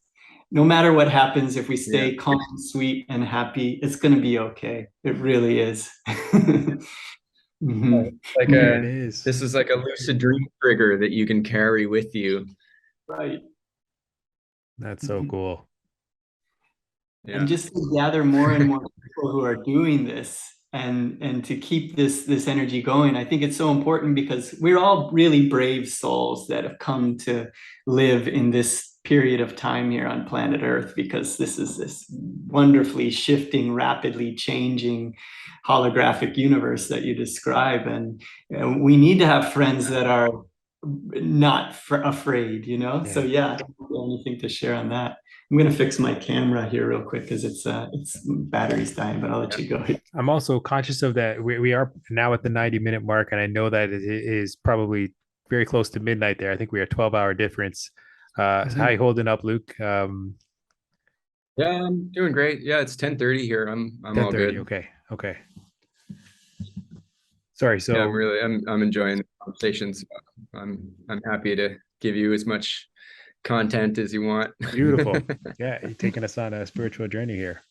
Yeah, that's beautiful. Exactly what I was looking for. We can edit this into, because I was even I like listening to your podcasts and the way that you talk, like even putting it into like the one that you recorded recently with the music behind it. It's like I can put it on, and like after my meditation, like last night after my meditation, I just put it on and it's got the music playing and your words and new things that are sort of unlocking in my consciousness of ways to implement what you're saying into my life. And I just really Right. love being able to, you can say it a million times, but for whatever reason, sometimes you just need to hear it that one more time or in that new way or new angle, and then it clicks. Yeah, so Yeah, I mean, we're immersed in a very convincing hologram. So, sometimes we can forget. We need to have these, the trigger is to just like remind us of the true nature of reality, and not to be, swayed by the illusion. Yeah, something that I was introduced to in the last year that's been really amazing, super helpful. Some friends here that have become just absolutely precious, cherished spiritual advisors and teachers here that have assisted me a lot throughout the last couple of years. But they're really into integrating. It's like affirmations, but it's like, it's not just like, I'm doing great, I'm the best. It's like written in ways that are really bypass the conscious mind and reprogram like the deepest level of the subconscious. And one of the people that they introduced me to was Dr. Joseph Murphy. I don't know if you're familiar with him. yeah, But you yeah, a said lot of his writings, his books.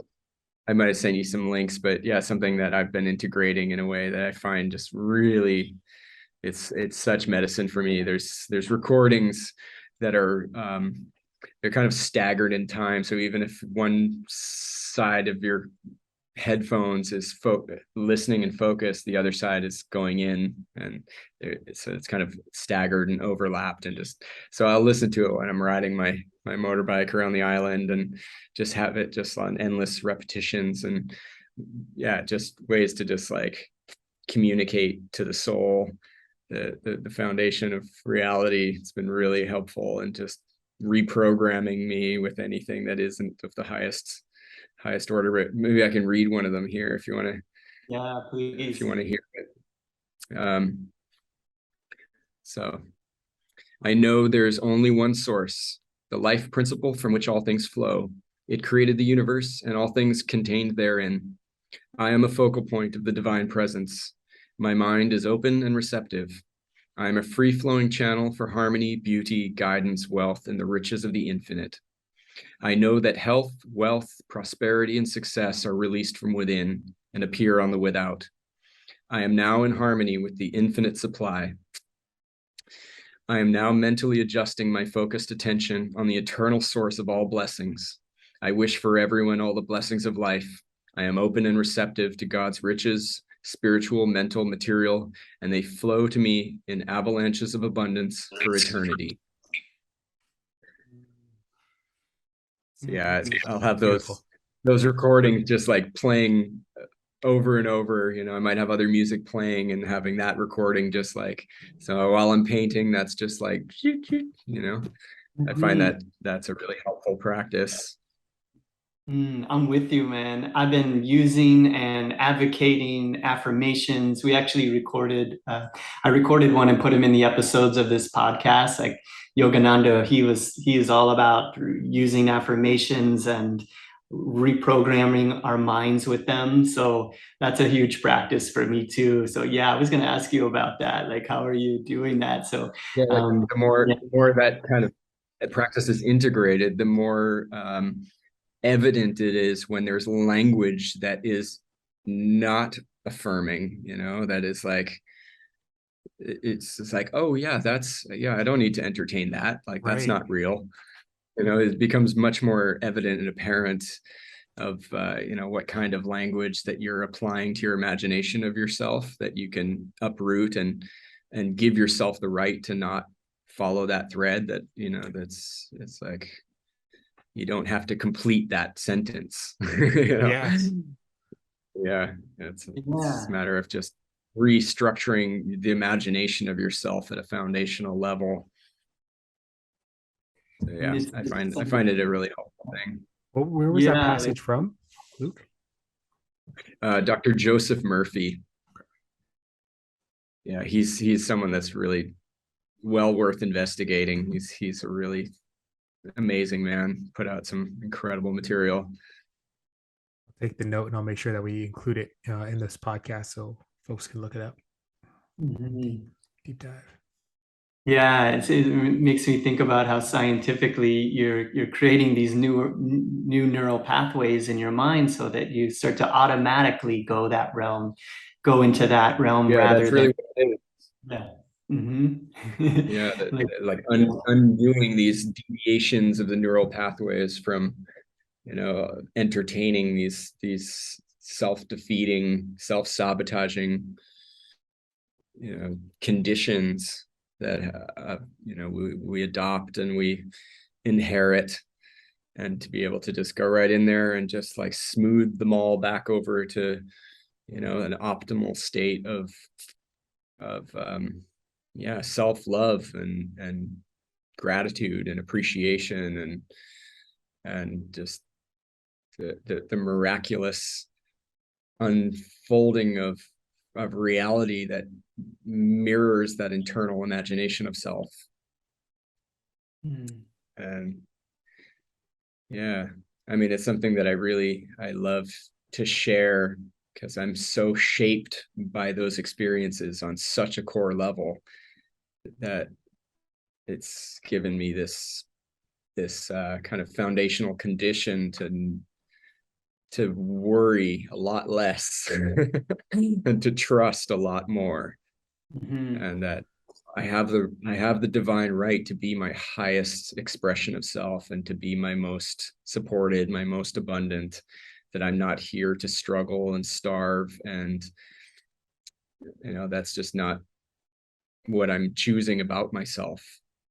There were times where I was choosing that, and the outcome was less than desirable. That was, that I was personally reinforcing with my own imagination of myself. And I had to go into these experiences where it was either completely surrender to the love of source, or be completely just like gripped in the most uncomfortable state ever imaginable. I could stay in that uncomfortable state, or I can completely let it go, like all grips loosened, and just free fall skydive into the infinite expanse of pure love consciousness that is the true nature of reality.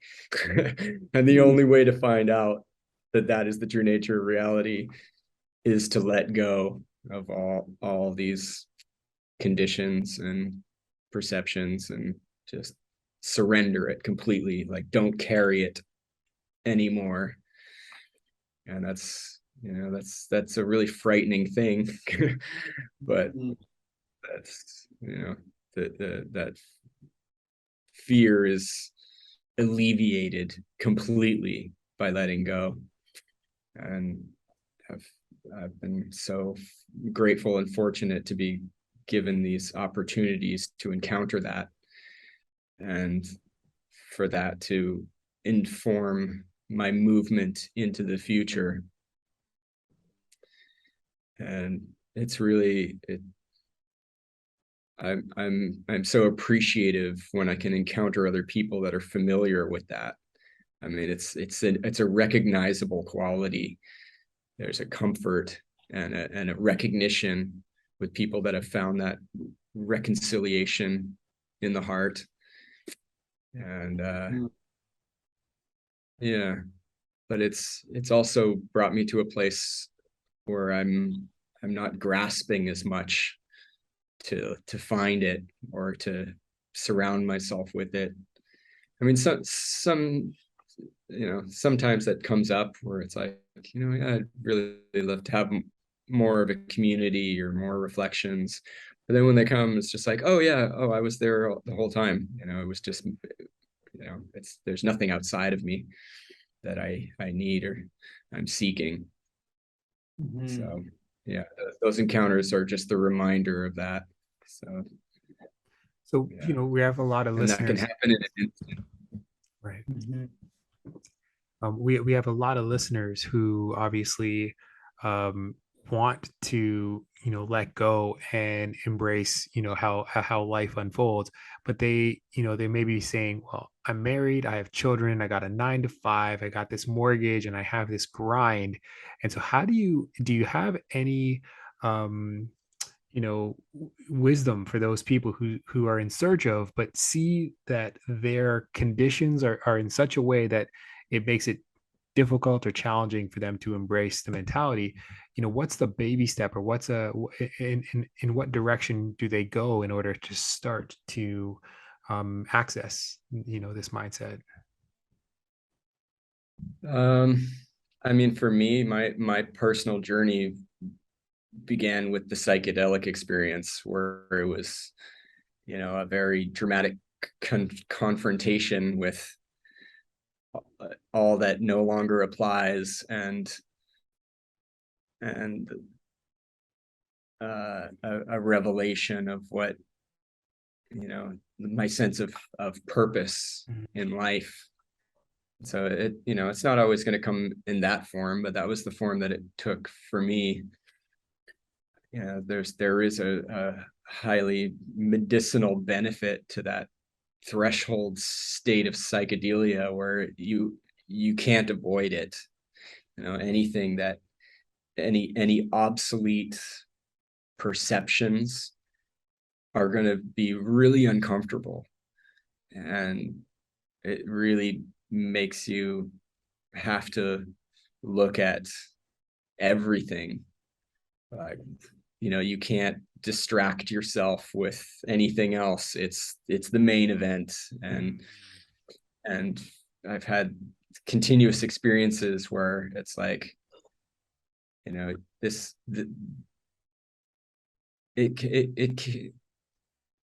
can happen in an instant. That quality can just be accessed, and without judgment of where you were prior to that moment. But there are tools and skills and practices and ways to just cultivate that connection. I think that just having a kind of cultivation with space and silence and peace, however you create that, and just treat that as an absolute priority. Right. That it's not a selfish act. Right.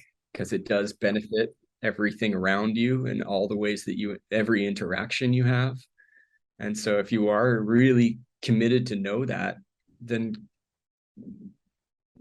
commit to creating the space in your life, however it may be, even if it's, and it's accumulative. It's like, even if it's just, you start out with just 15 minutes a day, but eventually it becomes an easier, accessible state that you want to get to and you want to create. And it's not a discipline. It's not a burden. It's not like, like, oh, I got to do this thing, it's like, no, this is, if I really want to know this, and I really want to be awake to a higher dimension of self, then one of the best ways is to just cultivate a state of stillness and peace and silence, and getting that ego narrative out of the way, and just be in a place of pure witness, non-judgmental witness to reality as it is. And in that space is where it's all happening. Beautiful. That's it. Beautiful. Mm-hmm. And one of the words that maybe that's I think a wonderful way to set this up for people. One of the words that I heard you say a little while back was this idea of self-sabotage that comes up, and it can come up in your painting. It could come up in anything. It seems that anytime we try to do something really good for ourselves, or we really are getting hot on the trail of following our dharma, that self-sabotaging dragon shows up, and it wants to stop us from making this new pursuit. That's why all of the myths are battles, and heroes fighting demons and all these wonderful things. It's because those demons will show up and try to stop you. And I think the key for me is, when I'm feeling that, is to get around people who have this higher mindset, so we can build each other up. So you listen to talks like this, listen to people who have gone through it. We've all gone through these dark nights of the soul. We've all but if you really want it, if you hear this and you really want your life to start becoming more like this, it's like, go after it and fight hard for it, and get around other people to keep your fire stoked. Yeah. And I think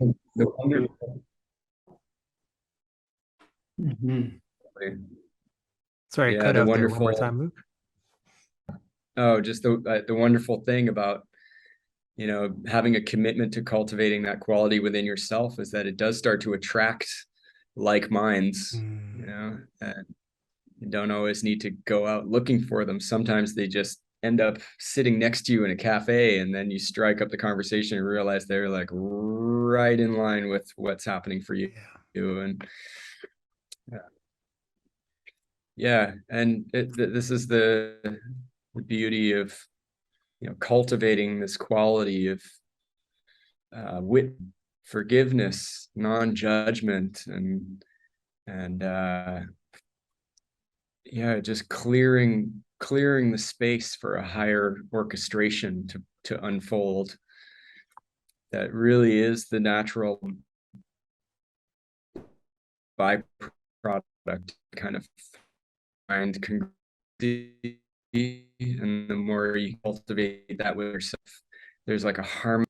It just settles into a higher order. And for me, that's come in the form of the kind of experiences and circumstances and characters that have been just, that wouldn't be there and wouldn't occur had I not found that space of reconciliation in the heart, and found that place of total forgiveness for myself and all my ridiculous ways that I carried before, and just accept myself wholeheartedly for everything I was and everything I am, and to trust that I'm moving into a higher and higher progression of evolution and spiritual awakening. Just what's the best that can happen. That's really what I'm carrying with me.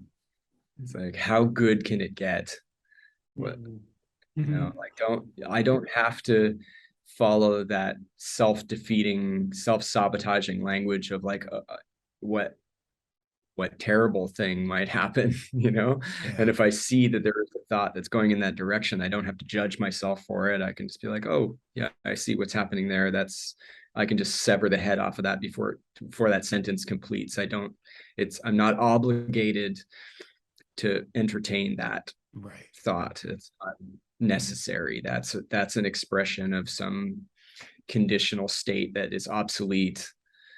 I'm here to thrive and to cultivate a high calibration of consciousness for the benefit of all life everywhere, through all my actions and deeds and words and creative output.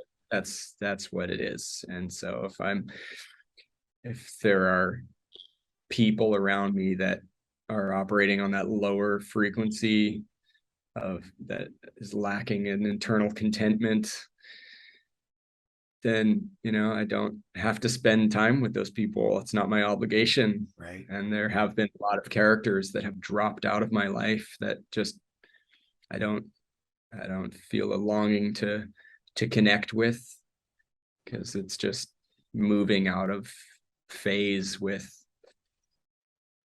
certain qualities that just I don't really have any interest in entertaining.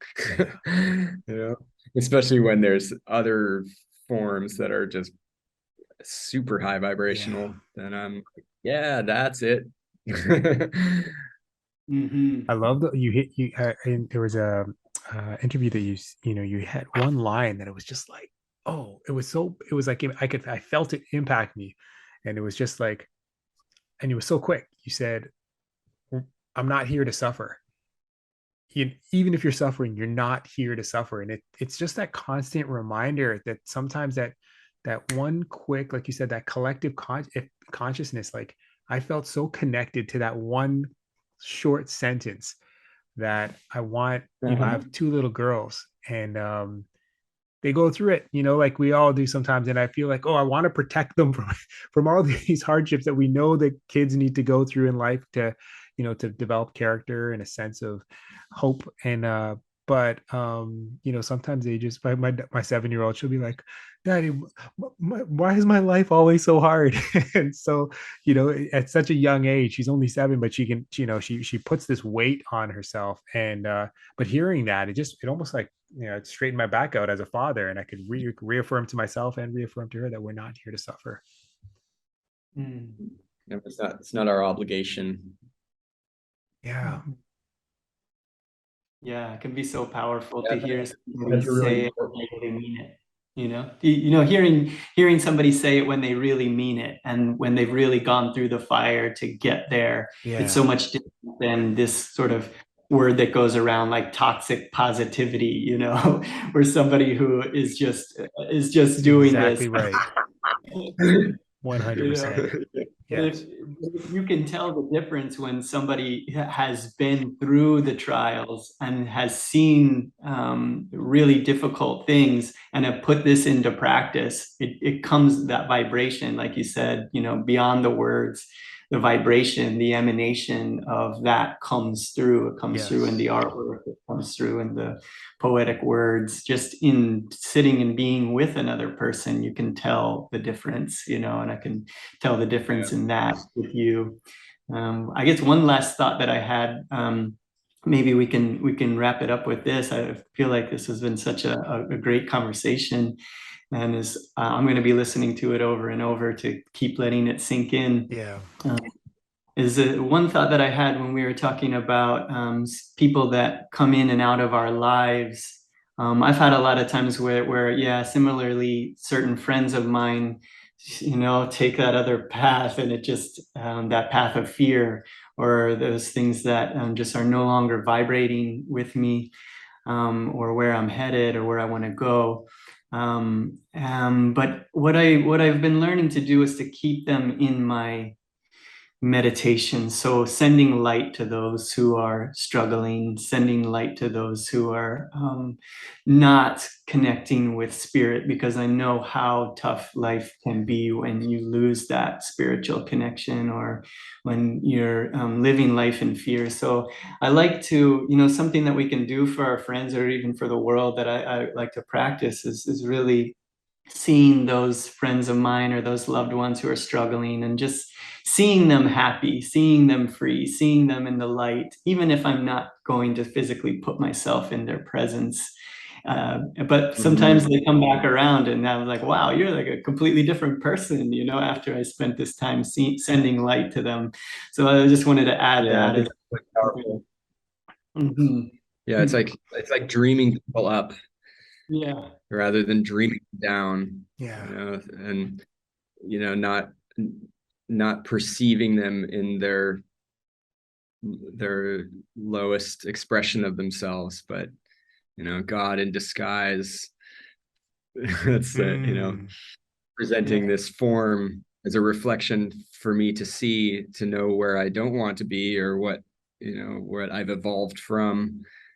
But it's like everyone really is in their perfect place, and in their perfect state of personal evolution, and the perfect timing of their lives. And yeah, I've been through a big process in the last few years of really letting go of that need to convince others, or to receive recognition for myself, for my own achievements.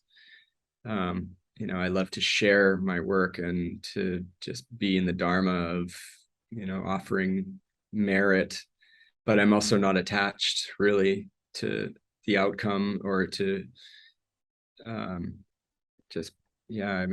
trust so implicitly in my own process. But yeah, I've just been in this really deep reconciliation with just the choices that a lot of people have been making, and a real like revelation of people's true character and you know, what they're experiencing that just is not congruent with my state at all. But having to let go of the judgment of that, of where they're at, and just to allow them to make their perfect choices for their perfect selves. And yeah, so just to hold everyone in the highest regard as like, you know, that everyone, you know, really this experience that I'm having, I'm not some cosmic lottery winner, you know, anomaly in the universe. I'm just, you know, I've been given these opportunities internally that have shaped me, and so I want to do my best with that. And I can speak it freely when there's receptivity. If there's not, I'm not going to force anything down anyone's throats and try to like get them on my side of perception. And if they don't, then they're lesser beings, you know. I can't, that's not what it's about, you know. But yeah, so it's like people have to wake up in their own time, and they have to be receptive and willing. And if they're not, it's not my responsibility to make them so. So it's been a big process of really like just seeing a lot of expressions of fear and neuroses and anxiety and all this stuff that I can't hold judgment on them, and I have to just cultivate just like dreaming them up, that, you know, I've come out of deep existential darkness in my life that has elevated me to some really lofty dimensions and has set me on a path that I'm really committed to. So it's like I am supportive of hitting rock bottom, because sometimes that's really where it really has to happen. And so I can't have judgment on like what direction people are in, and I will offer assistance where I can if assistance is receivable. And if it's not, I'm not gonna, I'm not pushing into the world. I'm not grasping at the world. I'm not trying to shape it to, you know, that I'm just letting go of all of those tendencies and just allowing and witnessing and being present for the perfection. And so, yeah, it's been a big process to just allow so many loved ones throughout my life to just be on their journey and be exactly where they are. And I'm here to share what I have, and you can receive it if you want or not, but it's not my responsibility. My responsibility is just to embody it wholeheartedly in everything I do. And you know, and if it's received, wonderful. And if it's not, wonderful.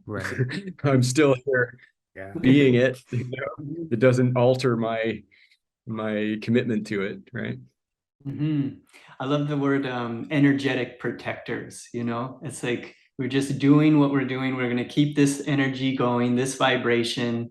We're going to keep dreaming you up, keep seeing you in your best versions, and you don't have to, you know, you don't have to do any of this. It's just like those of us who can keep smiling in dark times, we can emanate, like you said, with the artwork and with our vibration is just continuing to emanate this light out for those who have an open heart and are down to receive it when the time is right. So, thank you, Luke. This has been a wonderful time with you. I can't wait to put this out for people. Nice. You know, you gave us a bridge to that consciousness, and thank you so much for opening the doors and sharing it with. Like Chris said, I can't wait to go back and rewatch this, and I can't wait to share this with my own, you know, my personal friends and family. It's really generous of you. Great. Nice. Yeah, I mean, you know, there's a few artworks that I was describing. I could send some files over if you want to edit it in there. Yeah, that would be wonderful. Descriptions or And we'd love happening. to have you, we have these weekly AMAs. I don't know how often you're on things like places like Twitter or Discord, but we know that there's a ton of people in our Not very community that are often. going to be huge fans of yours and would just benefit from hearing you speak live. So we have AMAs that we host Thursday nights and Friday nights, which I guess would be morning out in Thailand. So if you'd be open to it, we'll send you a bunch of dates and times, and you just let us know what works for you. If you are open Yeah, to it, we'd love sure. to have you. Yeah, I'm always up for this. I can talk about myself all day. Very cool. Cool. Well, I can listen to it all day Yeah. too. So Amen. thank you for your time, man. I'm hoping we get to keep doing more of these because I got so many things to keep exploring together. And Yeah. just great to Yeah, have for sure. another friend on the journey that's doing this as well and stoking my fire to keep smiling through difficulties, knowing that they're just gonna keep getting better and better. So Yeah. thank you for that. And That's right. yeah, again soon. How good can it get? I love that. We'll call the episode. That's right. Mhm. All right. Wonderful. Luke, thank you so much once again. And Yeah. Chris, as always, it's a Yeah. pleasure. Blessings. Yeah. Mhm.